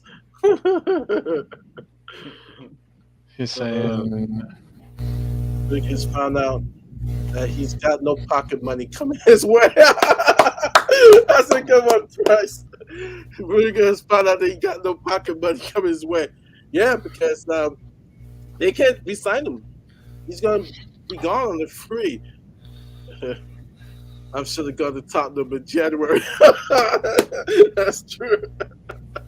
Before the whole, gosh, I forgot the guy's name. The owner, it's going to be the former owner of Chelsea, Abramovich. He's just saying, he looks like he's seen some shit. Like that's like the face of a guy coming back from Vietnam or something. Like he looks like he's seen things, man. Those eyes. Oh, I love this one. I guess making unthinkable Champions League comebacks isn't for everyone. Oh, yeah. When there's no one It almost stake in the looks like fridge. it's almost like the sketch of "Are we the baddies?" That's what I'm thinking. Why does everyone hate her? Yeah, Maybe it's not does football everyone related hate at all. Chelsea? Maybe it's not football related at all. He's just thinking, "Oh shit, I think I left the oven on." Yeah. That's true. That's true. Rudiger found out that they found out our travel by Uber rather than first class. Yeah, it's true. They got to take the bus, right? or Mari, he's realised he's left his cat at home and Kurt Zuma's coming in to look after it.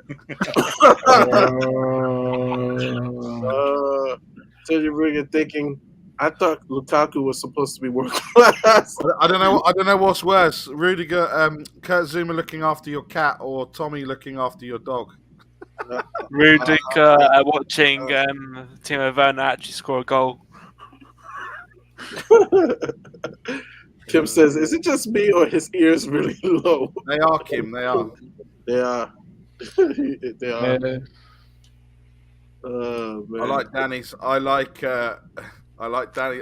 Danny's one he's just put in, and Stell's last one. Oh my God, Stell.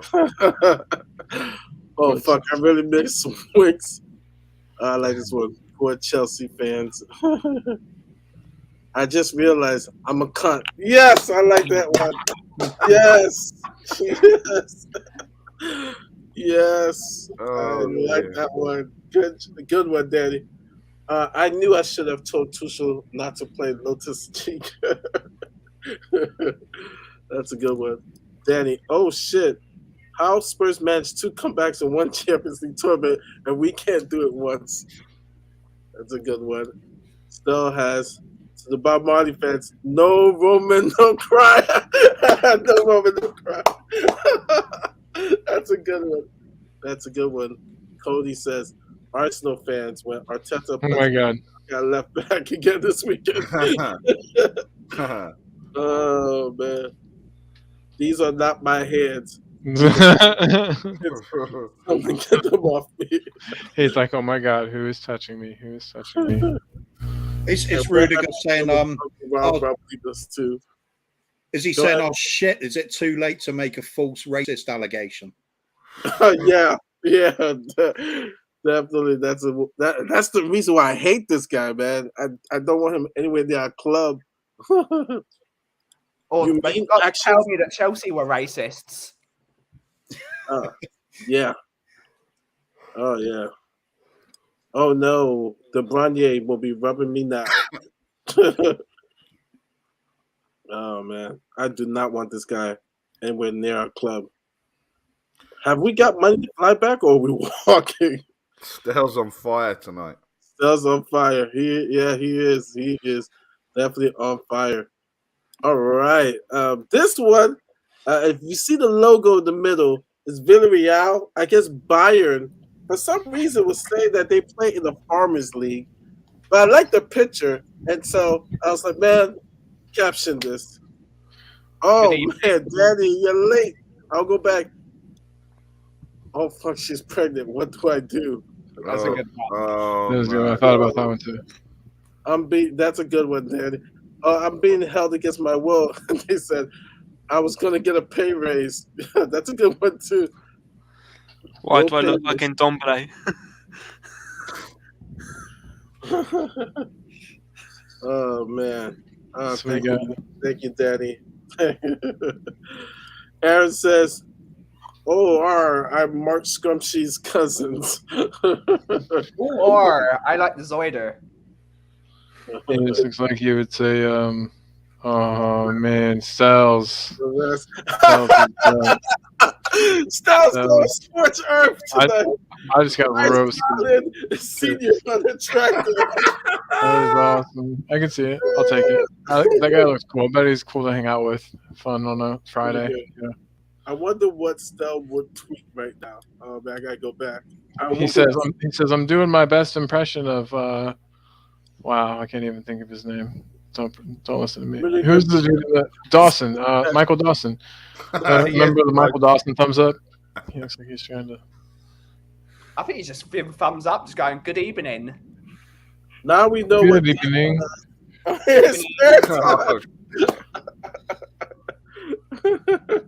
Oh my God, Jacobs. Oh man, that was funny. Just had sex. I just had sex.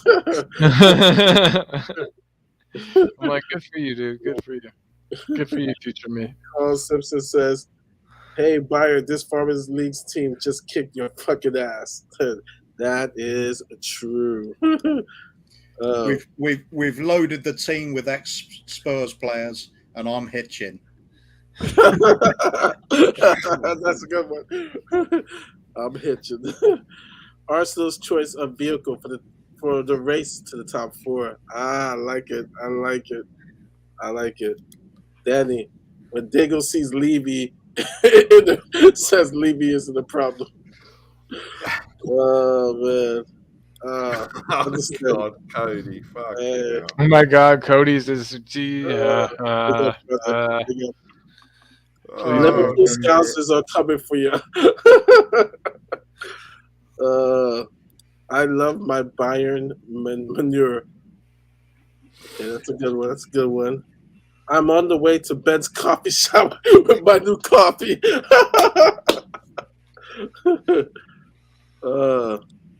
Cody, what's Tommy? Oh, that's Tommy on his way to adopt another dog.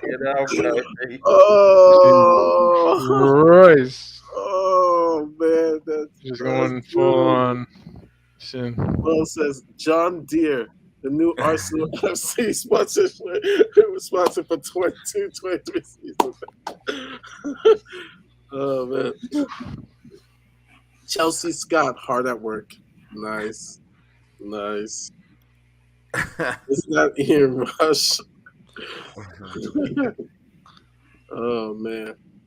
Question: if Villarreal wins the Champions League, can we class it as ours with all these Spurs players in the team? You know what? We may have to make that claim. Stell in the Waterboy sequel.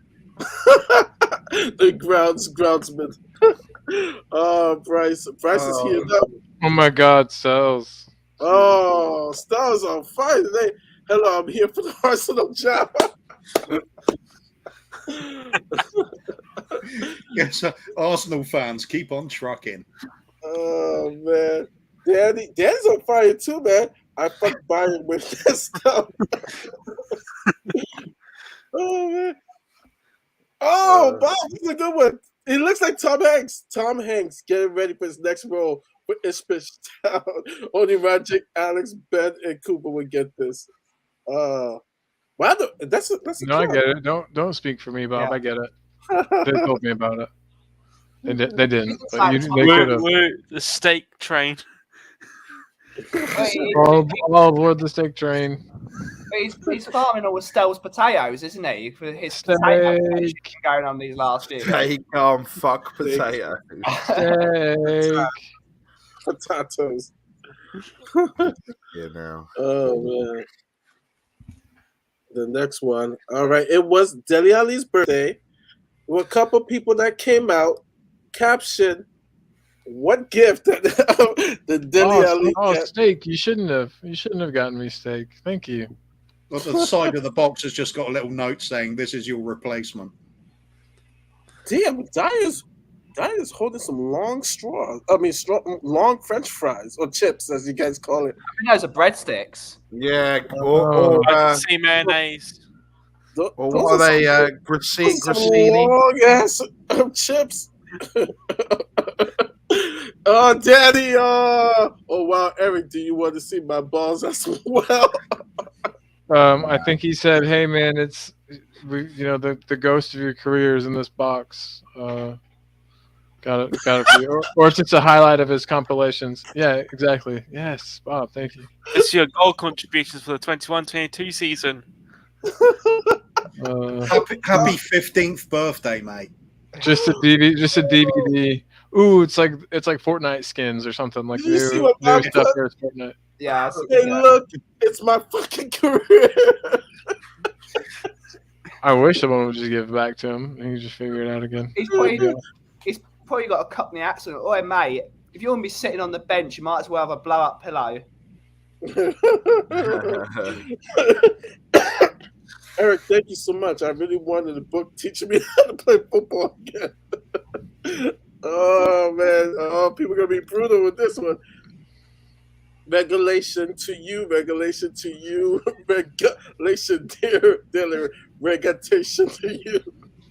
I think he's saying here's some guy sent me this massive book in a box. It's from this guy called Alex. He's sending you a love letter.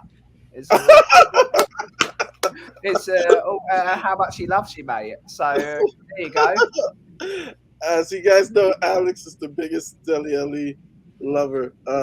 Stell's on fire. Finally, I've been given an Everton jersey. But yeah, he hasn't played. Bryce, Tommy Tom, all ready to check on Poor's dog's temperature. Oh shit! I'm done. Fucking Oh man, Aaron. Oh man, it's been brutal. First time I've ever won something. Jesus, I'm done. Fucking done. Oh, Jacob. This says this vibrator is vitalizing. Oh man. Shane says Manscaped taking care of your junk for years. Sponsored by Manscaped. Sponsored by Manscaped. You can use the code TOT, Tiny Tot. They said that I was better than Jesse Lingard. It's from Frank Lampard. It says, "Please don't come to Everton." Please don't. Danny says, this is what a trophy looks like. Will says, Dyer, here is the new stream deck to help your streaming career since your football one is over. That's a good one. Dele, Fortnite points. How did you know? That's good. Tony Mac, crypto for dummies. Yep, you might as well get into the crypto. I'll get him that. Yeah. It's a hat that says Dele is a prat, so he can point to his hat to say Dele is a prat. That's good. I like that. It's just simply a mug that says "fuck off Dele" on it. Something like that, yeah. Is that PlayStation joystick you wanted? Says, remember when we were? It's just a note. It says, remember when we were friends and then I grew up and you never did. Daddy says this condom is too small. Oh, thanks, Eric. Too big would have been a better burn. Is Dyer just muttering to himself? There he goes again, still getting paid for doing fuck all.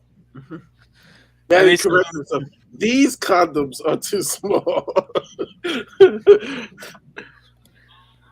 Carl says, Deli, this is from Pep's daughter. She's saying that she doesn't date regulation father. $200 per week, and you take me to TJ Fridays. Danny says, it's more TikTok ideas. Thanks, Eric. How did you know?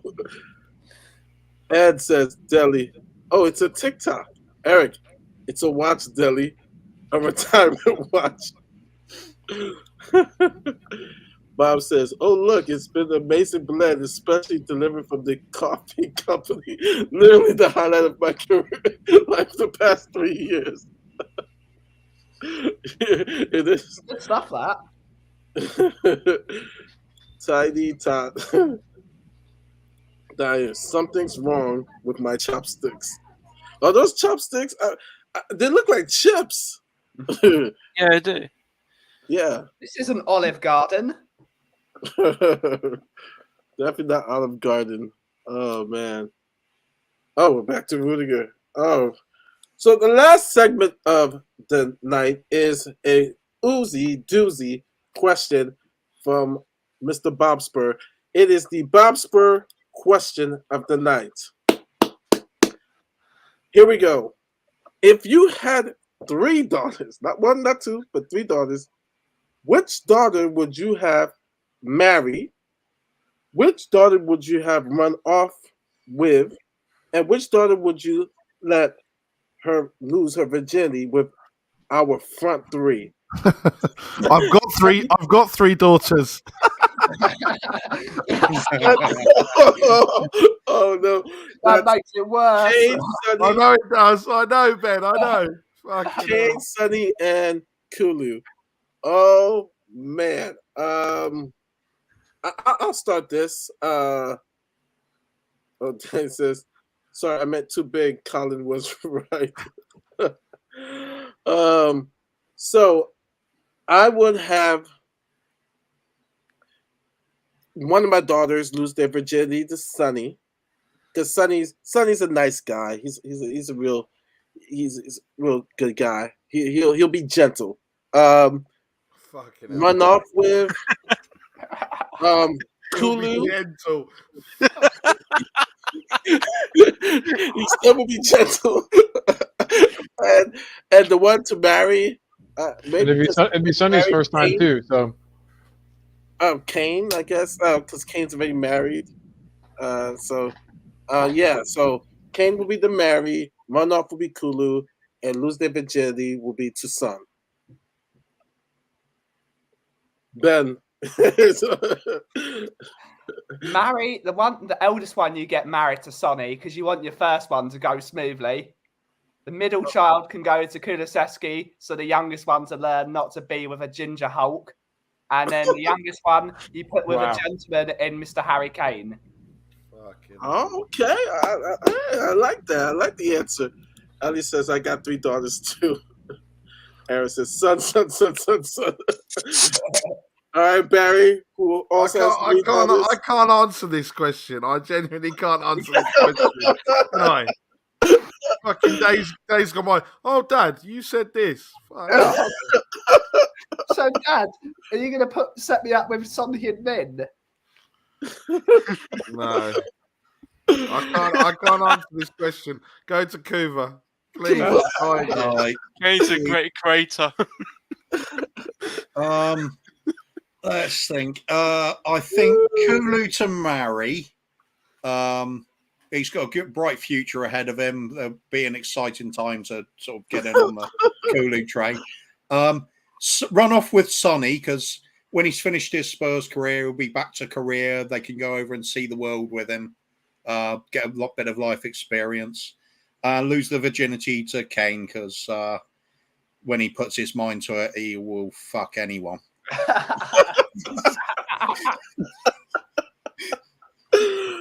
Steak. Hang on. At the end of the day, I don't care. Just remember that Dad when the money starts rolling in. That's true. Yeah.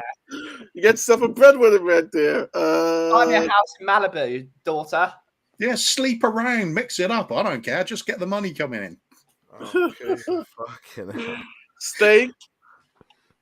First one's probably Son. Okay. Second one's probably Kulu, and the third one's Kane. Okay. Good choices there. Good choices. Colin. Okay, so the virginity one would be Sonny because they'd be losing their virginity together. Because I don't think Sonny's ever gotten laid before. Then Who knows? his dad won't let him. His dad won't let him. And then second, I'd be right. the Mary, I'd go with Kulu because Kulu is a ginger, and I'm a ginger, and so Strawberry blonde, Colin. You're strawberry blonde. And then, thank you. And then the runaway with I choose Harry Kane because he tried to run away from us and go to City, so he's a good. Oh, Boom! Mic drop. We're gonna have words, Colin. We're having words. Let's do it. Let's read the. Oh, we got some interesting comments here. I'll start with. I'll set up Tata's daughter to lose her virginity to our front three before they fuck him in the North London Derby. Daddy says son can marry, other can run with Decky, and H can take the virginity. Okay. Carl says, you say that, Mari, but I would imagine son's dad would be the corner dictating play. Oh, wow. That's offside. That's a good one. Stell says, I would send Daughtry and Emerson to run because they might run off in search of them. Okay. All right. Bryce says, one daughter lose their virginity to Kulu because gingers need all the help they can get. One marry Sonny, and the one can run away with Kane because she'll be looked after. Okay, that's a good one. Sensible one. Scott says, marry Son, run off with Kane, kill Kulu. Steak. Huh? Everybody who knows Scott, he is very critical still of Kulu. I like the fact that he says kill Kulu. It's not very nice, is it? Jacob says, I have all three. Oh, I had to fight 3 for the love of Hung Ming Daddy. That's fair. Well, 4 with Will. Oh yeah, Will. Yep. Stell says, marry Suzuku because he'll never hit the target. That is true. Cody says, marry Sonny. He'll be Han Ming's son-in-law. Nice. Oh, I'm speaking truth. nice. I'm so happy my daughter's not watching this. Yeah, probably for the best. Yeah, Aaron, I'm so glad as well. Oh my god. I'd advise them, at least I advise them all to go to Hoiberg's, Lloris, and Romero as they are much more handsome. Oh, you don't want to go on a relationship with Romero. Romero is going to be doing Tackle you. Love, I found this new position. It's called a 2-footed tackle. It goes like this. Aaron says, ask the same panel, but replace Kulu, Harry, Sonny, and Oh, God. Wow. No.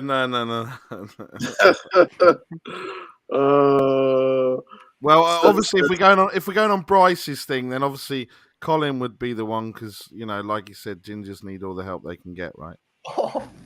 Yeah.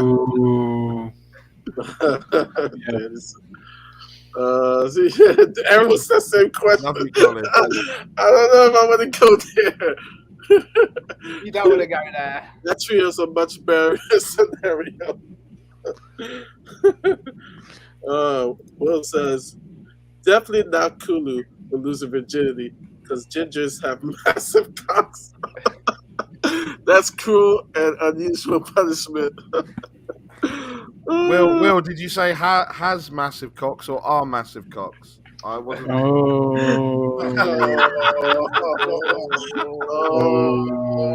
I'm joking.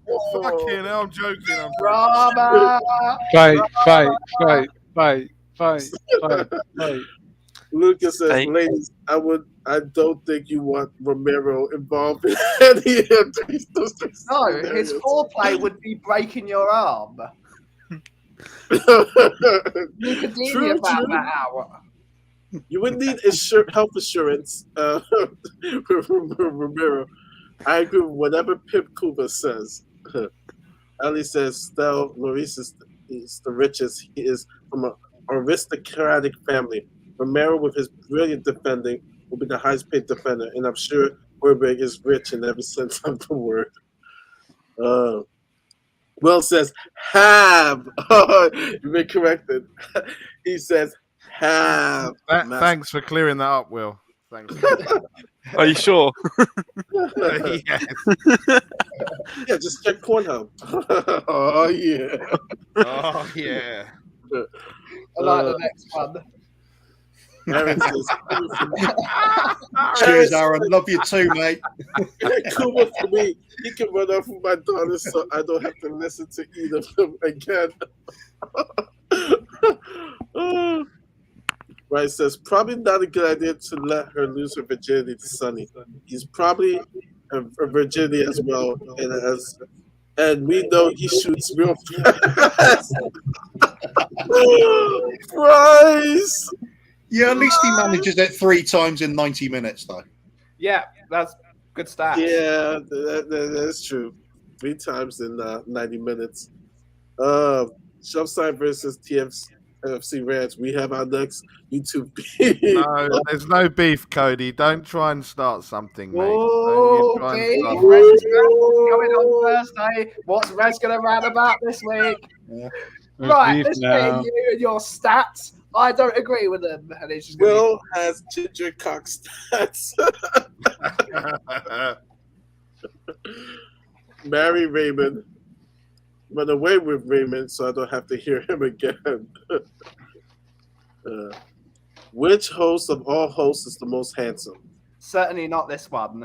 Oh man, It's tough. out It's of gotta the be. hosts, Who we ranking it? I mean, if we're going for I'd say it's you, Barry. no. I'd Post say Malone. I would say Post Malone. No, I'm gonna say the most handsome of all hosts. Oh man, I'm gonna say R.I.P. Alex. It was Alex Trebek. I'm gonna give it to the Love Don, the Mr. Smooth, the guy who shows up at White Hart Lane Way every morning. I'm gonna give it to Iggy. I'll give it to Iggy. yeah. I'll give it to Iggy, man. I'll give it to Iggy. I'll give it to Iggy.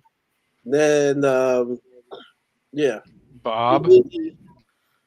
Oh yeah, I'll give it to Bob is cute. I would I'll give it to definitely. Bob. Yeah, Bob. And then you gotta give it to Will. Colin, Will. did you just say? Will Did you say says Bob Bob. is cute? I definitely do him. Here, I said Bob. Bob could get it. Punch Colin in the face. Will, That's Bob, beef. and Kim versus Iggy. Colin. Well, I'm going to see it. That's the one we need. The only, you know my Handsome. answer. My answer, Danny Kiriakou, hands down. Oh, That's that's funny. That's Oh, like a yeah. that's like a mic drop, really, guys. It's Oh a mic yeah, drop. Danny. Come on. He It's smells got to good, be. It's Danny got to be. good. It's a Danny. He Iggy. sounds good. End of conversation. Sorry. Sorry, Danny- Bob. I wasn't supposed to Yeah. say that. I forgot, Bob. I Alex wasn't got that, supposed to Alex say that got out that loud. smile though. Alex got that smile. You got to put him up there. Alex got that It's got to be. It's got to be Rez for me. His voice can talk. Well, His Alex, voice is a good, alone we can know talk Alex me can in. cook a good steak, and ladies like that makes you more attractive if you could cook. So Yeah, Alex Jacob. got some points there for his steak Jacob. skills. Jacob has to be up there. I think Rez's voice can talk me into all sorts of perverse things. He doesn't try to. I just thought I'd stay a step ahead. Yeah. I was trying to be humble and not say my name, but but I Marvin, think Danny, Will's got it right. Actually, that is the top three. But Don't ask him to put it. Don't ask him to put it in order because there'll be stats after stat after stat for each one. So I got I Iggy think that's Will. true, though. That's the top three. I think honestly, that's the top three. Bob is smooth. I've seen him at functions and he dressed he's real smooth. Will has that stature. He has that stature about him in the chin. And Danny got that bun. Yeah. Aaron wants to see the bun let his hair down before he judges. Yeah. Man, that was a tough question. Who asked that question? Oh, was it Ellie who asked that question? Yeah. I think it was Bryce. I'm not even going to read that. I love Rob set. Oh dear. I don't punch down. Cody is good. Oh, Cody is good as well. I like Cody's voice. This sounds really weird. What we're voice. talking about now. Oh, voice. He's got a good voice. His accent. Yeah, I don't know where I'm going with this, but I'm going to stop talking because it's going to sound all wrong on so many fucking levels. It sounds hot. I like it. No, JP. No, JP got that voice on Tottenham Away. Yeah. Yeah, JP got that voice. It's like a radio host voice, like an R&B station. He got that voice. He got the actually no JP and on Tottenham Away. I can't forget his name. Stel. No, not Stel. Jacob. No, not Jacob. He's always calm and I can't forget his name. You sure it's not Tottenham Away, not Tottenham on tour? Do you mean Brian Island? I was thinking No, Brian Island. Brian Island. Brian Island has a silky smooth voice. Yeah. The bald guy. Hey, the bald guy, Mari. That bald dude. No. Stel, help me out here. He's always so calm and soothing. He got like a counselor's voice because I'm a counselor. Fuck. I can forget his name. There's only Iggy, Stel, JP. No, but there was another one. Michael and Jacob on United. No. He used to appear on Tottenham Away. He's not there all the time. Gosh. Apparently it's Michael. No, Stel, you know who I'm talking about. He appears in a show not every week, but he's there for Shy. Yes, Shy has the smoothest, soothing voice of all of YouTube, like content creators. Even more than Corpse. Have you ever heard Corpse? You're gonna have to Google Corpse. Corpse has got a great voice. Yeah, he has a good voice. Man, we're coming up with all these categories. Steak is back. The only category I'm gonna win is who's got the best fucking coffee. But I'm gonna win that battle. Nothing wrong with that. It. The best intro is Will. Will's got the best intro for bringing guests on. No, the best intro is the best intro being a guest. But you know who has the most hyped up song? Like hyped up, like Will has the best for intros. But the intro, like that gets you like hype, like the intro song, is Bob's. His song is just like I'm ready to go to war. Tommy has a good intro song for his show. His Sunday show. He has a good intro. Who else has a good intro? I like the way Shawnee introduces his guests on Spurs Talk Show. Just the doorbell. With the doorbell, yeah. So, wonder who it could be. Yeah. Now the best in-show intro has to go to Cody Max. The one Will made. That has to be the best Cody Max. Cody Mack, best intro music, Cody Mack. But I mean, like this intro, like beginning of the show, like start the show, and then this within like bringing guests. Yeah. The best song, and then Stel, I would put there with the flute. That one is pretty good. That one's good.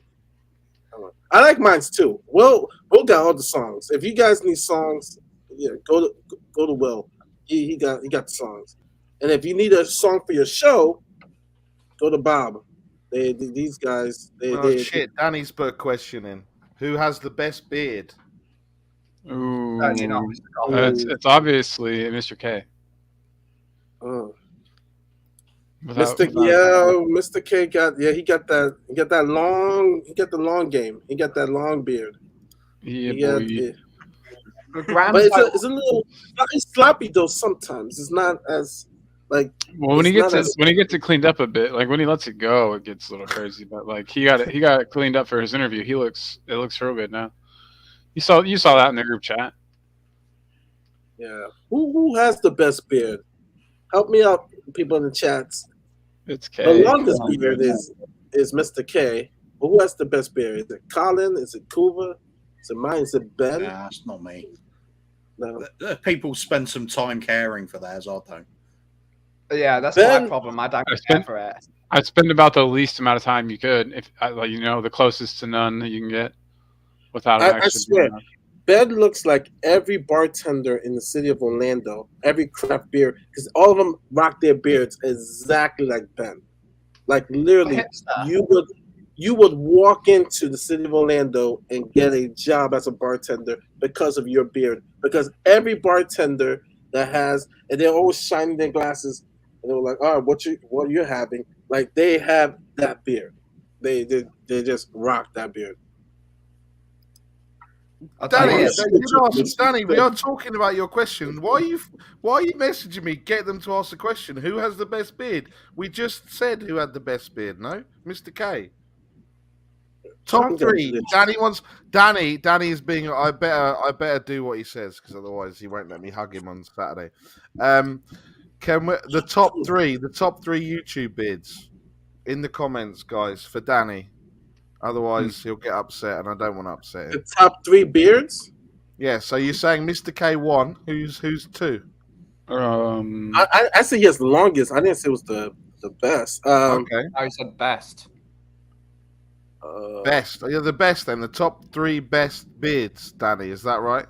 Best back. Oh, we got Iggy. Iggy got that beard. Yeah. He got that beard. He's had a trim as well today. Yeah. Yeah. Will's beard game is good. No. I'm trying to get closer to the camera just so you guys. Yeah, Will has a good beard game. Him and Cody got a good beard game. Yeah. I thought they were cousins. I thought they were like related. There's a high percentage of well-kept beards in the community, I think. Yeah. Yeah, if you were saying most well-kept beard, I'd say Will was there. Well-kept. Well-groomed. Mr. K, Iggy, Cody, when he has it, yeah. When we see Cody, we want to see your face sometimes. Cody sometimes doesn't show his face. Who has the best hair? Back hair? Snell? He has back hair? Nah. Well, it would have to be Danny. Danny has like the longest hair, right?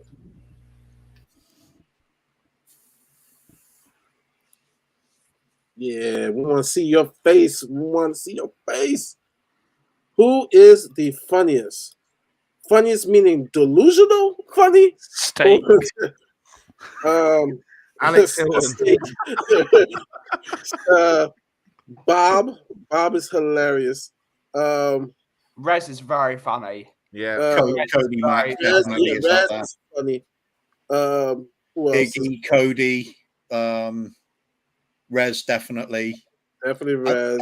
There's a few where the top channels as a whole are incredibly funny, and it's hard to sort of pick them apart, really. Trying to think who else is funny. Who is the most controversial? Oh, that's hands down. That's Stell. Can we think of it? Alex Davis. Alex Davis. Who? Alex. Yeah, Alex Davis. Mr. Delusional. That might be delusional. I'm slipping up here. Thank you, Bob. He told me to take up the picture. Take up the picture. Thank you, brother. There's a difference between controversial and delusional.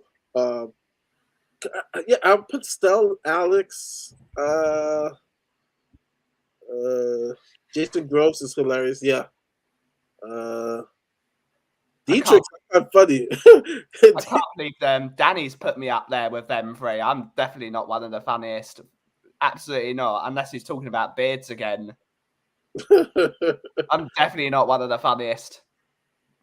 Who gives the best content in chat? Oh gosh, Cody. Orion. I gotta say, Orion. He's new. Orion. He's not afraid to ruffle some feathers. I would the top three. I would put Orion. I don't know. That Colin guy's a huge dick, so he's probably one of them too. Alex, He's always looking for a fight. Colin from Talking Ball. Oh shit, Colin did. Barry. The category most deluded. Danny will be able to tell you who's the most deluded person. And I think Alex will have it hands down. Someone said, Will Stewart brings up a good point. He pisses people off quite a bit.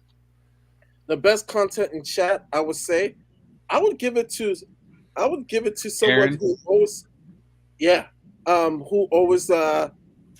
he brings something to the chat. Like if they come to the chat, you're guaranteed to have something to talk about. Well, Aaron, then Bryce, you've got Bryce up right now. Bryce. Royce. Scott, Royce. Yeah. When those like there's more. They come on the chat, all right, your show is gonna be good because they're gonna bring up something. Either you agree with it or you disagree.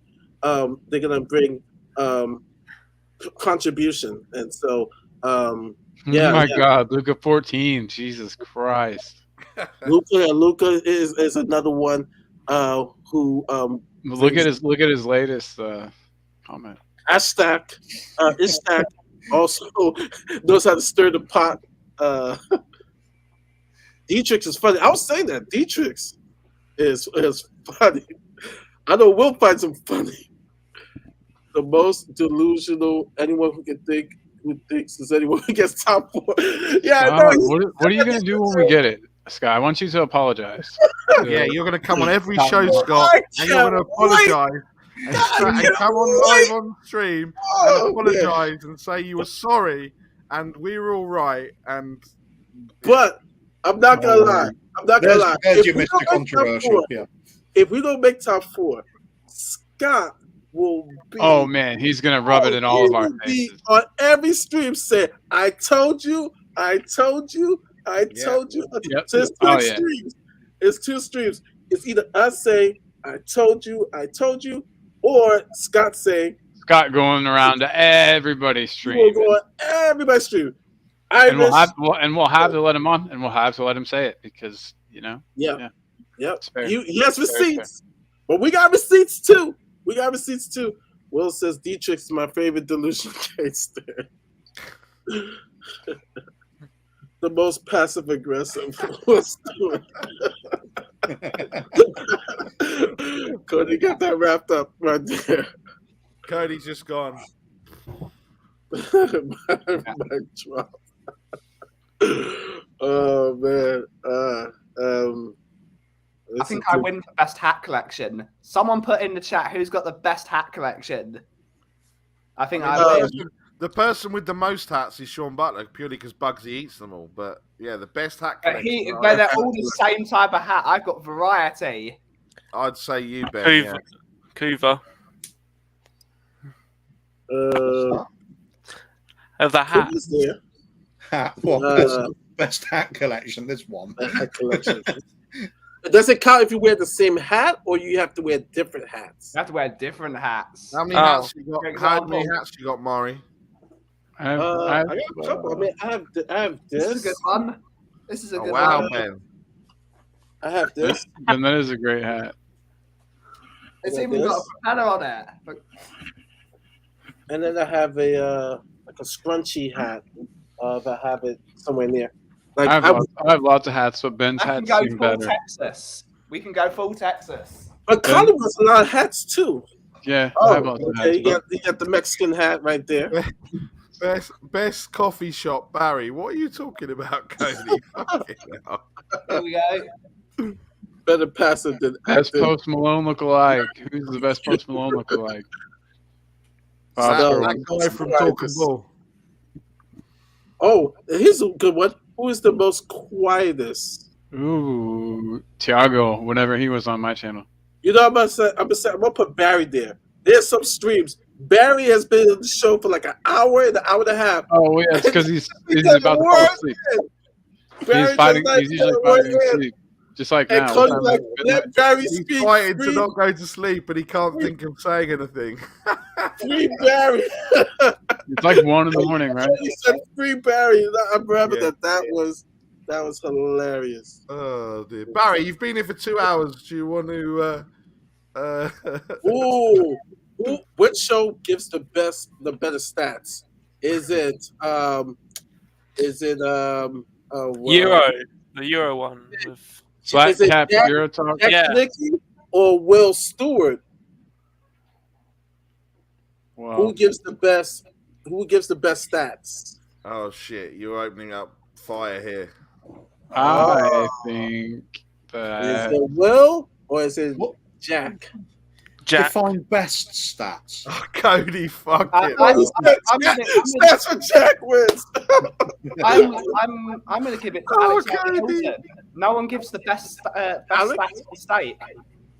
Alexander Hilton. Consistency is key, I think. Yeah. Yeah, 100% ratio of always talking about steak. Alexander Hilton, the best stats in the That top is true. community. Oh dear. That's true. That is true. Yep. yeah. Wow, I'm liking this categories. I'm liking this. We should have an end of the year content creator awards. And I like this category. Comeback host of the year has to go to Bob. Hands down. That's an easy one. Yeah. Hands down. How about most unnecessary pauses? I'm going for tonight, actually.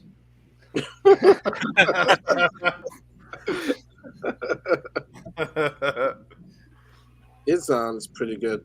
Most underrated show. When I mean underrated, meaning that people don't talk as much about, but it's a real good show. I'm gonna say Spurs. I think that Love Lounge show isn't half bad. I watched it like once or twice. Henry Wright's show. It's very underrated. I've literally never seen it, so that would explain. I hate it. Oh, you hate it? Yeah, I hate Henry Wright. Shelf side for me. Should have thousands of viewers. Yeah.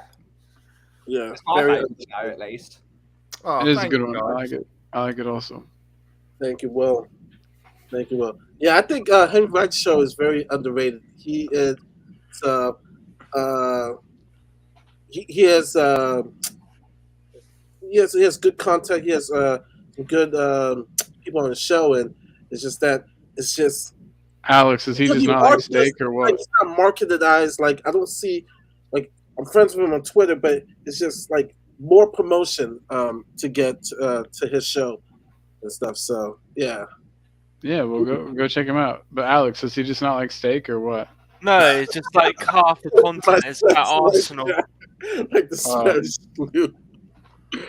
Like I said, I gotta watch myself before I can judge. So I'll check him out. Oh, thank you, Wright. Thank you. Will's show has the best stats, but that's only my opinion. Best Oscar slapping. Kaufman. I'll take it. Yeah. When Ben gets like emotional, like he gets in 100%. Will Smith, like Oh my god! The other day with Alex. Oh my god! I had to fucking mute it. It was like Ben was going into one. I was like, shit the bed. No, Alex! No, Alex! No, Alex! No. Best nostalgia, hands down. TTG. Hands down. TTG. Yeah. Person who needs to have a show. Who guest appears? King Arthur. I want Scott M's own show just because I think it would be hilarious. Like it would be awesome. It would be like your I actually agree with you. Your angry friend who like is like it would be. He'd be like, well, Spurs is up again this weekend. He's like gonna lose, and I don't know. It would be awesome. Three people that have a show. It would be Bryce for me because I think it's hilarious. Yeah. Hilarious. Scott M because it will be like Alex. Hey, it will bring in people. It will, either you agree with it or disagree with it. It will just bring like heated debate, and then King Arthur. Just because he tell it like it is, he needs a show. He needs a show. Agreed. Look at that. Agreed. Yeah. It's gonna come one day. It's gonna come. It's gonna come. Thank you, brother. It's That's what she said. It's. I knew that was coming, Colin. That's what she said again. Thank you. Yeah, absolutely, Mari. Your show's very underrated as well. But if you're gonna go for the most underrated, I'm still gonna step Shellside Spurs. Love both though. Yeah, no, definitely.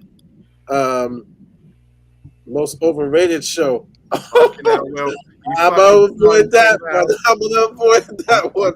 I'm not even gonna say what I think. Like I said, that Talking Ball channel is just shitty. For some reason, he gets a lot of views. It's probably one of the most entertaining shows because we could talk about sun, and then an hour later we're talking about shaving cream. Like it's just like on a Friday night, Thursday night, I'm just like, how did we get here? But it's awesome. So it's a good journey. I'm always smiling when I'm hearing your show, man, because it's hilarious. The most dynamic shows, Irish Hotspur. What's the comment? Tottenham Away, Paxton Road. Solid shows. Paxton Road, someone put underrated. I would say that too. Very underrated. Yeah, they're good dudes. I like them. I enjoy going on there. Yeah, they've always most overrated. Last word on Spurs. Yeah, that's pretty. They're pretty. I don't watch it. Yeah, I'll go anyway. Let's not throw heat. Bob Spurs got a question. Yeah.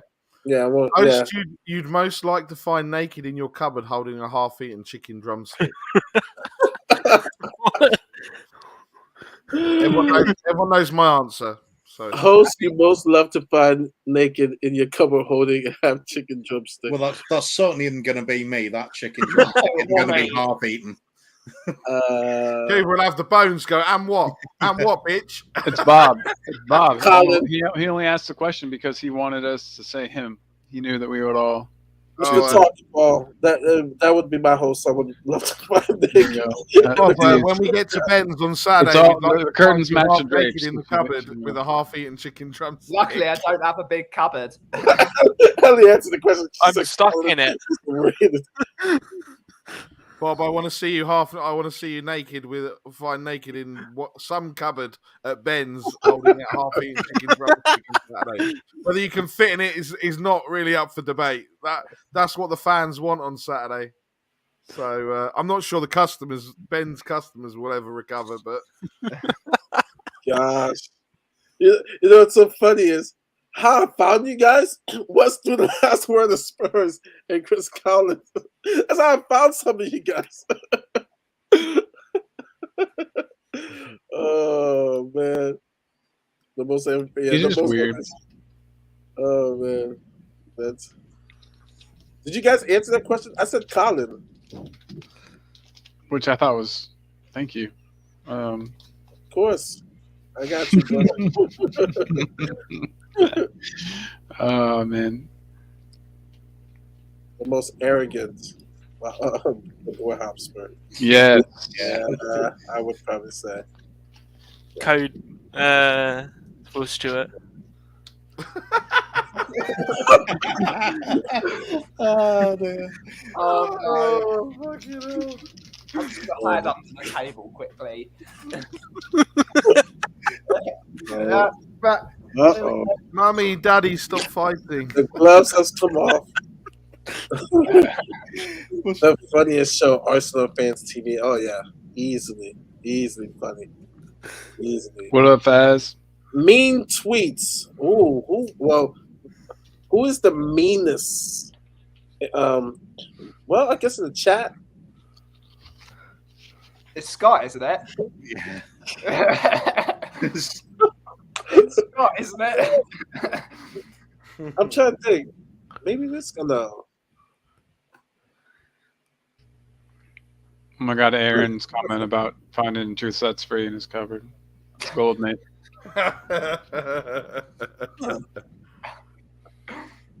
The most resourceful has to be top 3.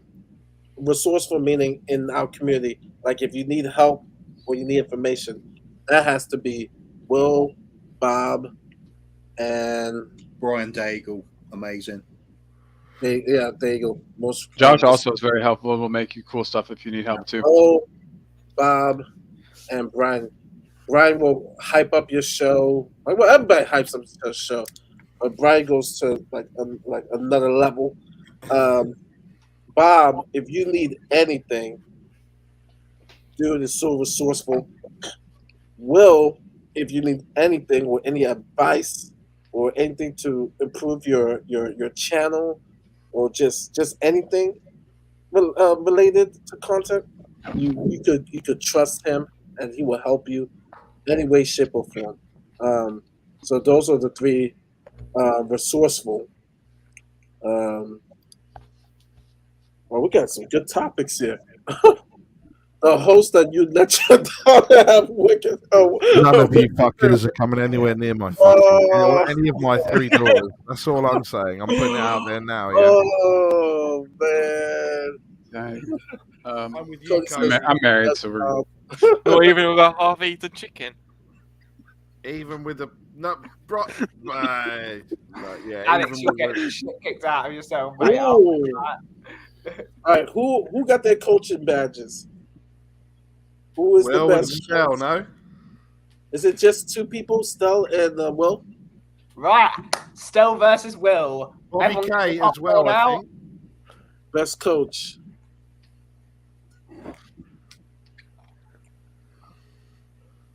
Silence. And no one wants to answer. No one wants to choose one of them over the other.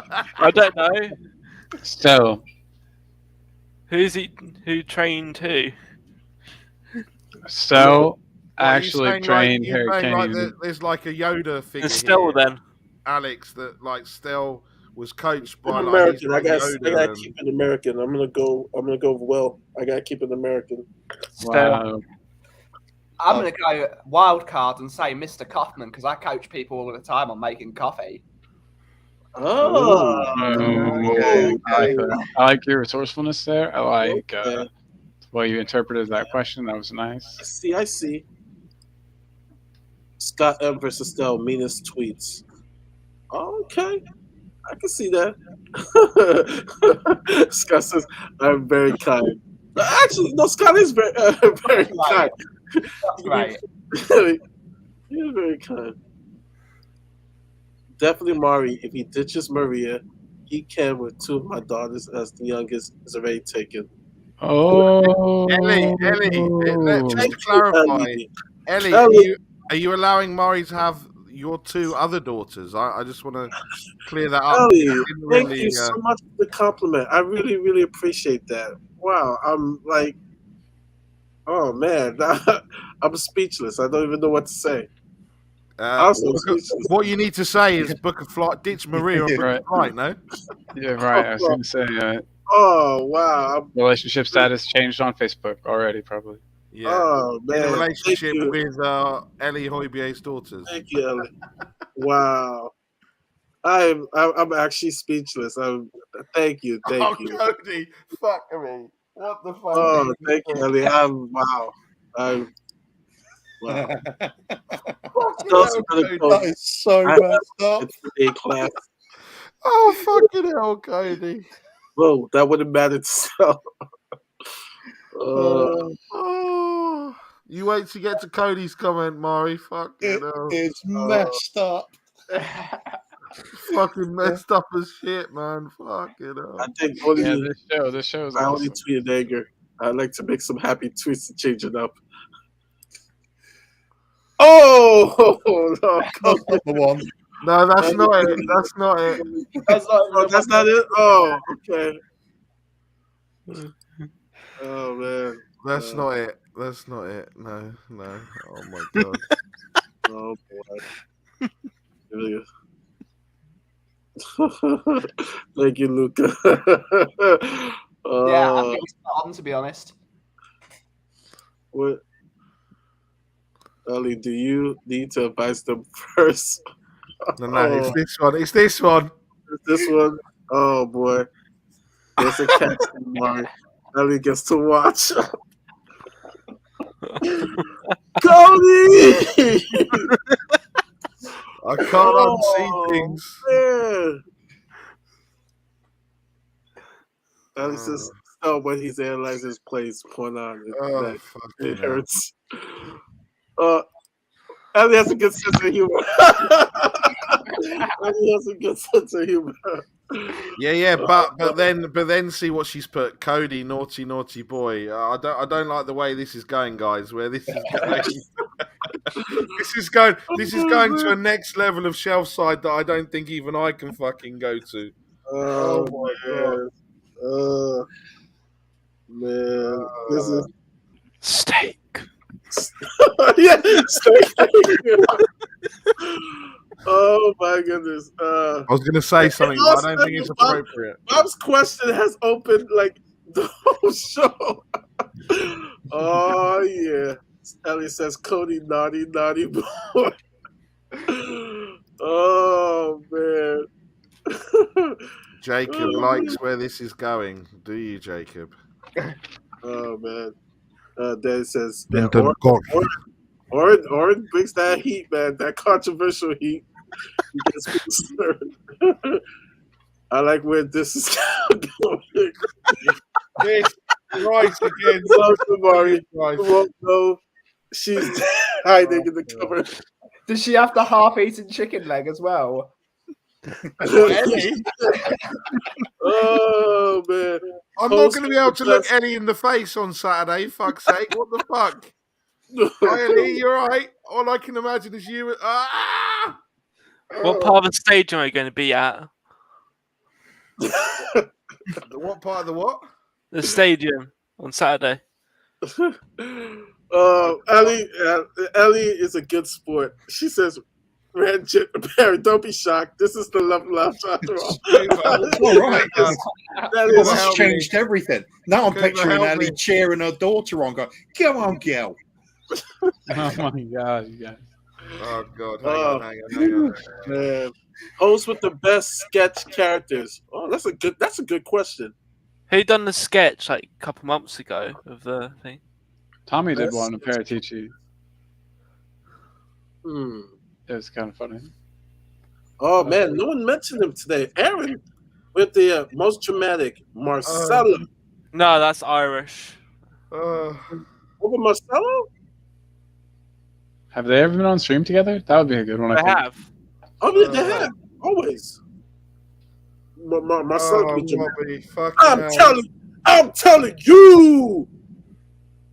Carl, it's not a picture, mate. It's me again, fucking saying stuff, and Bob's fucking recorded it and sent it to everyone, like he did the other night when I said something about Alan. Fucking hell. Worst mistake by a content creator. This.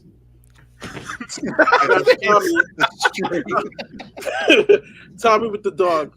The whole dog situation. That was too worse.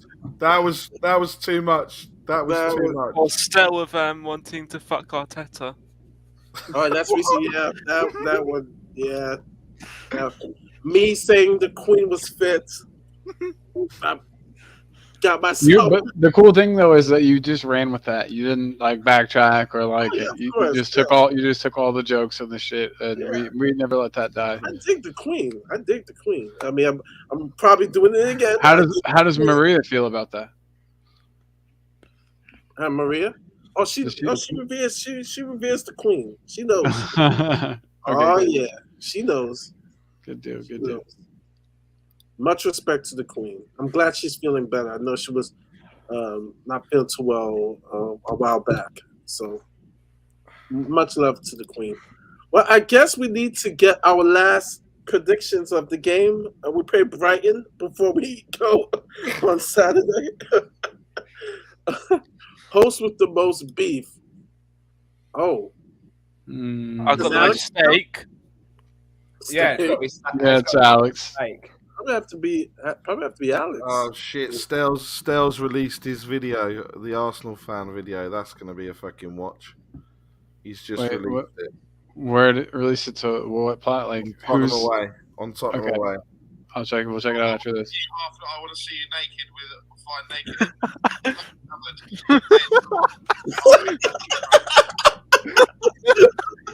Yeah, but I don't know whether you got the one from the other week, right? This is the one from the other week. Hang on.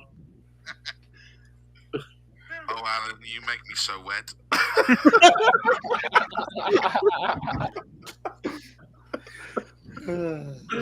You know, just need a compilation of these for Christmas. Yeah. Arsenal fan and Bryce. Bryce. You're the most beef. Stell looks kind of like an evil. I'm just looking at the clip of like his video, like like have my mouse hovering over it, and he looks like some kind of like evil villain talking the way he's talking to the camera. I don't know. I'm excited for this video. So I'm excited. Hopefully, first result ever. Oh, there's plenty. I can't. What about that time? What about that time an already relegated Newcastle thumped us? I mean, where do we start? Mora. We were 3-0 up against Bayern. Bayern. What was the one we lost last year with Mourinho? West Ham. Man City. Man City. Oh no! Wait a minute. Bradford beat us one time. Against Cologne back in the early 1990s when we played in the Intertoto Cup. Travelled to Germany with a bunch of misfits and reserves, and we got spanked. What was it, 8 or 9-0? It was just a stupid game. Yeah. Worst laugh. Sean.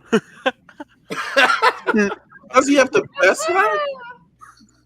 Oh, fuck you now. Well, it's between him and Alex. Alex got that laugh. He has that does laugh. he laugh though, or does he just smile? Jacob. Oh, biggest perverts. Bryce and Swifty. Oh, I got to vote too. I guess. Content created that makes you feel dumber from listening to their rambling. Oh no, that's scary. You guys could say me. That's me, isn't it? Bryce is trying to start some beef. Bryce is trying to start, isn't he? He's trying to start. Who is stirring the pot? Oh, who is the best pot stirrer? Sean's laugh is the best because it's the worst, says Will. That's awesome. That has to go to Cody. Cody knows how to stir the pot. Cody is the best. He is the best at stirring the pot. Oh yeah, he has that hands that. Oh, for best hair. Okay. Yeah, well, yeah, hands down. Cody Mack knows how to stir the pot. Twitter, the chats, on YouTube. I mean, I can't even think who's in second place to who can stir the pot. Well, no, Danny knows how to. He knows how to wind people up. I put Danny because he winds up Alex like with no tomorrow. Oh yeah, he knows how to wind up people. That's I mentioned they don't watch porn. Oh, Don't know what you're talking about, Ellie. Yeah. This This is is where we hide under the table, or we just go. Yeah, like, sorry, I'll be with you again in a minute. Ooh, which host would make the best Sky Sports pundit? Me. Easily me. Alex. Without a doubt. As long as Alex is in his wardrobe with R2D2, I think he's good. You'll be able to see it. It's like there, live. Could he be eating a Spinning steak? around. No, Yeah, that'd be the thing. You'd have Jamie Redknapp. You'd have Graham Souness. Roy A Keane. wardrobe. You just have a wardrobe. I got one. Which content creator that you have not have on your show that you would want to have on your show? I will go first. I sent an invite. Of course, I never got a reply. Expressions. I would love to have him on the lounge because it would be batshit crazy. Ooh. I'll say I would like to have on my show Alex, the everybody's favorite Alex, not Mr. Hilton here, but the box office Alex, that guy. Okay. So we got Alex here is box office Alex. Some people call him that, right? He's Am I thinking of the right guy? He's gonna be coming on again because I was gonna send him another invite and stuff. Listen, bruv. I'm not having any of that, bruv. That's a good impression. That was good. We love you, Alex. And big love, Alex. I would have expressions on my show.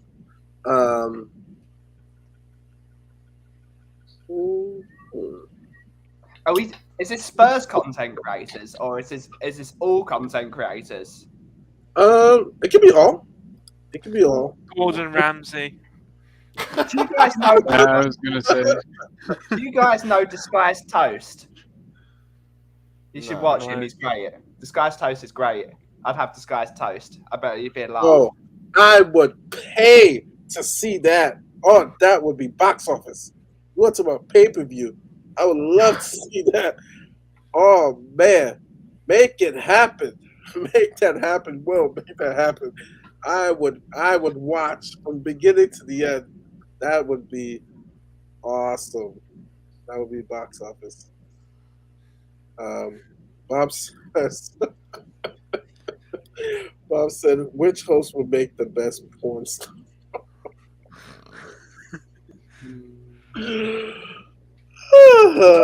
Next answer. Barry probably wouldn't be too bad. Yeah, Barry fits with that sort of German porn. Here's the repairman to see the washing machine sort of style. I think you could pull that one off. Everybody else will be pulling. And then she's like, "I don't have any money," and you're like, "Well, maybe Rez." Rez would be good. Yeah, it'll be intelligent, weird, quirky, but it'll be because like all movies. Yeah, it would definitely be Rez. Trying to think of anybody else. Yeah, I would know. I would go with Rez. He'd read the script out before as well. He'd bring like a script in like in a silk or like an animal skin. He'd be like, "So this is what we're going to do today. I'm going to lay it out for you. So we have a proper schedule for this evening." Bob's fucking comment. That's brilliant. yes." I'm doing all right so far. I was gonna say, and are we sure that it's actually just sleepy, or is Or is he? Do we need to have the Narcan out for I you would just in lose, case you I would are you lose that overdosing, every time. Barry? Yeah, Jacob has to be. You're on the gear. No, mate. I agree, Colin. For the Right. Colin, Are you on the Colin gear, Paul- Barry? Is that the problem? Yeah, no. I'm checking on you, man. Check on your bros. Check on your friends. I know, mate. No. I'll definitely see you being the porn star, Colin. I can just see you having those adventures in pornland. Yeah. You know, Yeah. money. You got to make money. It's dog eat dog world out The there. sort of half comedy and half sort of sexy adventure type thing. Yeah, definitely. Oh yeah. Few smiles, few bits of hard pounding. Yeah. Colin, you're winning the best porn star award. I'll take it. I'll take it. Everybody's saying Colin. Yeah. Yeah. I've won something tonight. So Also, it's Cuba. Hands down, yeah. Oh no, I'd have to shave off the beard and leave the moustache. Oh, I can't do that. How would you All right. shave off the mustache and just leave the beard? Well, I don't know. It's going to have a sort of vaguely Amish sort of look or something like that, isn't it? you will definitely look Amish. I don't think Harris says, no, I'm not having that. Fucking brilliant. That's That's the rest fucking brilliant. brilliant. Imagine him listening to him correcting your grammatical errors while you talk naughty. But that's why it would be the best one. I'm sorry. I'm just going to stop you there. What you should have said was, "Thank me harder." what I'm going to say is I'm not going to smash you. I'm going to gently caress you, like Yes. this. Oh my god. Oh my god. And then Now we may continue.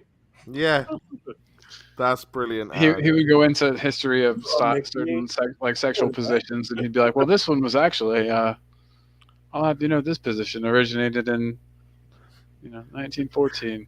And Will would be going. 28% of couples have this position. 32% of this. Oh, fucking hell. Oh, fucking hell. Yeah. Oh, you're right. I'm not going to go there.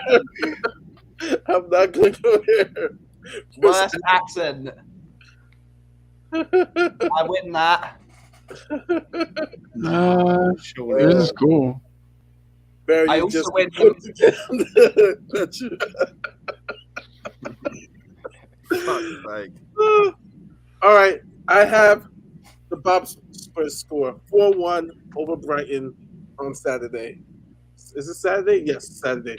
4-1 over Brighton. Ben, what's your prediction? I think it's going to be a 3-1. I think we're gonna beat them. I think we're gonna concede a silly consolation goal as always, but I reckon we're gonna put 3 past them because we're scoring goals for fun. So 3-1. It's gonna be not an easy game, but we're gonna get through it. Sorry. Definitely Ron Jeremy. Everything except for the penis. I'm sorry, I saw that. Go ahead, I Ben. don't know. I thought it was pretty big. Whenever I don't know. I thought it's fine to me. I love the comment from Bob is brilliant. The comment from Bob. Oh my god. They go have sex. He says, Levy, Levy's out. Yeah. Make sure he does this before though. Oh, That's the start. Barry, That's how you know he's getting close. That's how you know he's getting close. as he Oh, starts. fucking hell. I'm going to get clipped again and fucking Daigle's going to see it. Fuck my life. 3-0 Spurs. I'm going to go... I think Kane's going to score. I'd like to see Kane get a hat-trick. But I said that last time and I was wrong. But I think there's a game that he's going to fire. So let's hope... Will's comment. Will's comment. Yeah. Oh, fuck me.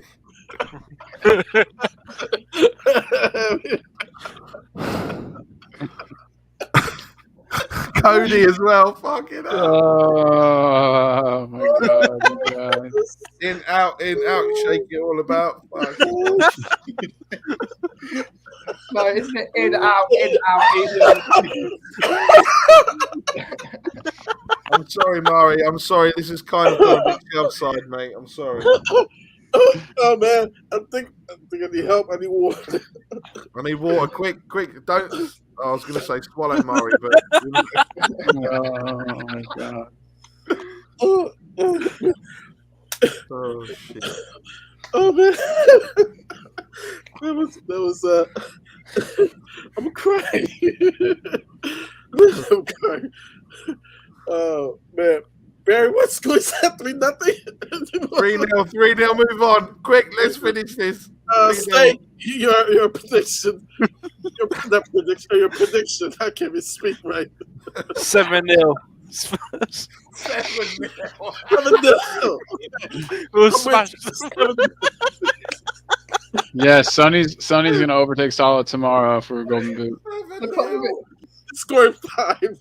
Yeah, Sonny's gonna score 5 and stuff. 7-0. Sonny scored 5. He's overtaking Salah tomorrow Saturday. It's gonna be a good day, boys. Will and Cody, man. Oh my goodness. 1-2 punch. Oh my god. Oh, Yeah, I'm calling 7-2 reverse Bayern. Okay. 7-2 reverse Bayern. All right. Can I do my new steak song at the end? No. Yeah. That's well. No. Hey, it's Mari Show. All right, if you want to hear the new steak song. Oh man. Oh my goodness. Kuba, your score? Well, you started laughing at Alex's score, but I'm genuinely going for 6-0. I think we're going to annihilate them. Yeah.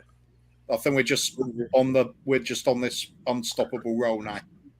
So you're saying I should put another money Sonny hat on trick. Sonny and Kulu scoring?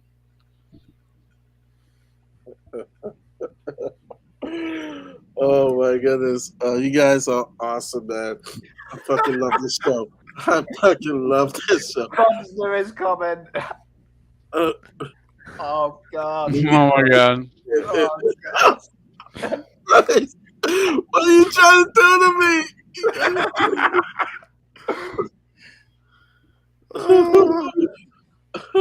Oh man. Shit. Oh my god. Oh man. I love putting a smile on people's faces. Hey, you know how whenever you have to check later and YouTube asks you if the video is for kids? Definitely not this one. No. Are you sure? I mean, I don't have any kids, so I can't say if I've done it. That's just gave the Dietrich's line right there. 4 King goals. There you go. That's something Dietrich's would do. I actually have to get Dietrich's on the show. I don't know if he's working or he's just a night person. But he's good for laughs. Oh my goodness. All right, before we go, Ben, where can people find you? So you can find us weekdays at the Coffee Company from 2 p.m. And it's just a place where you can go to get out the rigors of the world, get out the stress of the working day, and just chill and talk about different things, talk about coffee, Tottenham. Today we had lovely Brad Matthews on and we had a chat about music for a couple of hours. It was brilliant. And you just come in and just get out the stress of the world. So you can find us at the Coffee Company, which is at 8 the Broadway in Woodford. And yeah, come and visit me and get some coffee. Like the Nick is at the weekend, and it's going to be great. And along with I love the Tottenham guys. So come and visit us over there. It's a great place to be. And hopefully you learn something. All right. And Perry, where can people find you? Not in the cupboard, naked, holding a piece of chicken. not in Danny Kiriaku's cupboard, naked with a half-eaten bit of chicken. No. Will that happen? No. I just have to compose myself. I've got a vision there. Just you can find me on the most underrated show on YouTube, as voted by the panel on Mari's Love Lounge, Shellside Spurs. tomorrow night, where Rez will be eating a hot chip, and hopefully Aaron will be watching him snort the remnants of the chili powder. We also have Ben from We Are Tottenham TV doing his White Hart Memory Lane tomorrow at 7:00. And then you can find me on Monday mornings with Alan or Kuva or someone else, because Alan or Kuva can't make it, on Mondays at 10 a.m. So, yeah, get over. We went past 450 subscribers over the weekend, so that was a massive jump from... which is brilliant. Oh, Daigle's in the chat. Daigle's in the house. What the heck? He's heard Levy's name and then got the light, woke up. Yeah, he got like his ears started tingling. Yeah. So yeah, that's where you can find me. Shelfside Spurs. Like with all the other guys' channels, like, subscribe, hit the notification bell, and oh fuck my life, Kuva. Steak, where can people find you? I don't have a channel, but I go on other people's channels like this mess, and I make steak songs. And he's got another one for us, yeah. Yeah. Give me a steak from England. It's medium rare and it's cooked in from the pan. It's what? What?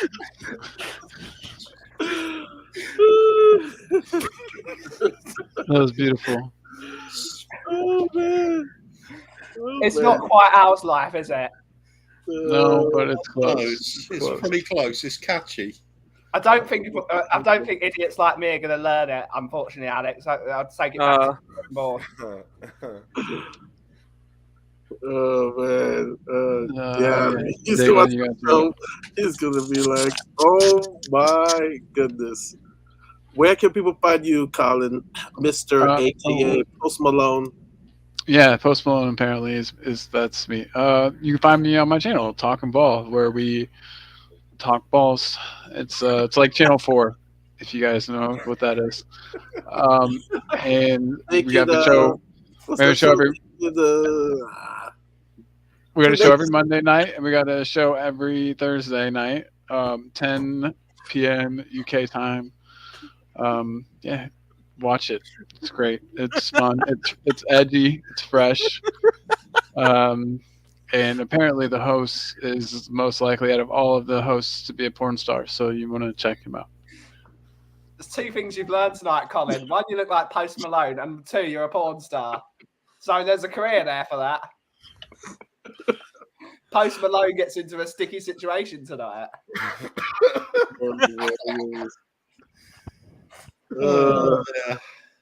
Kuva, where can everybody find you? Also, don't be in the cupboard being naked with a chicken drumstick in your hand.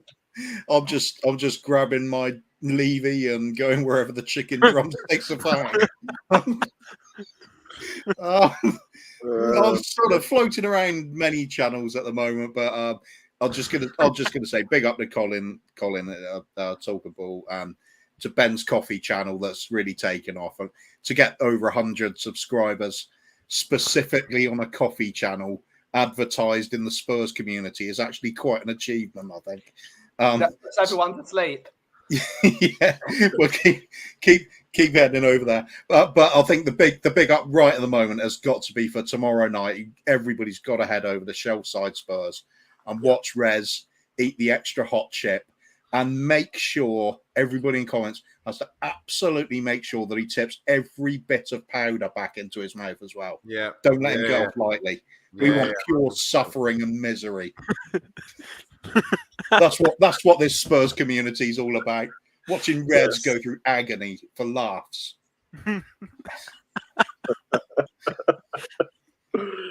Oh man. Yep. The Love Lounge, Spurs Love Lounge next Wednesday.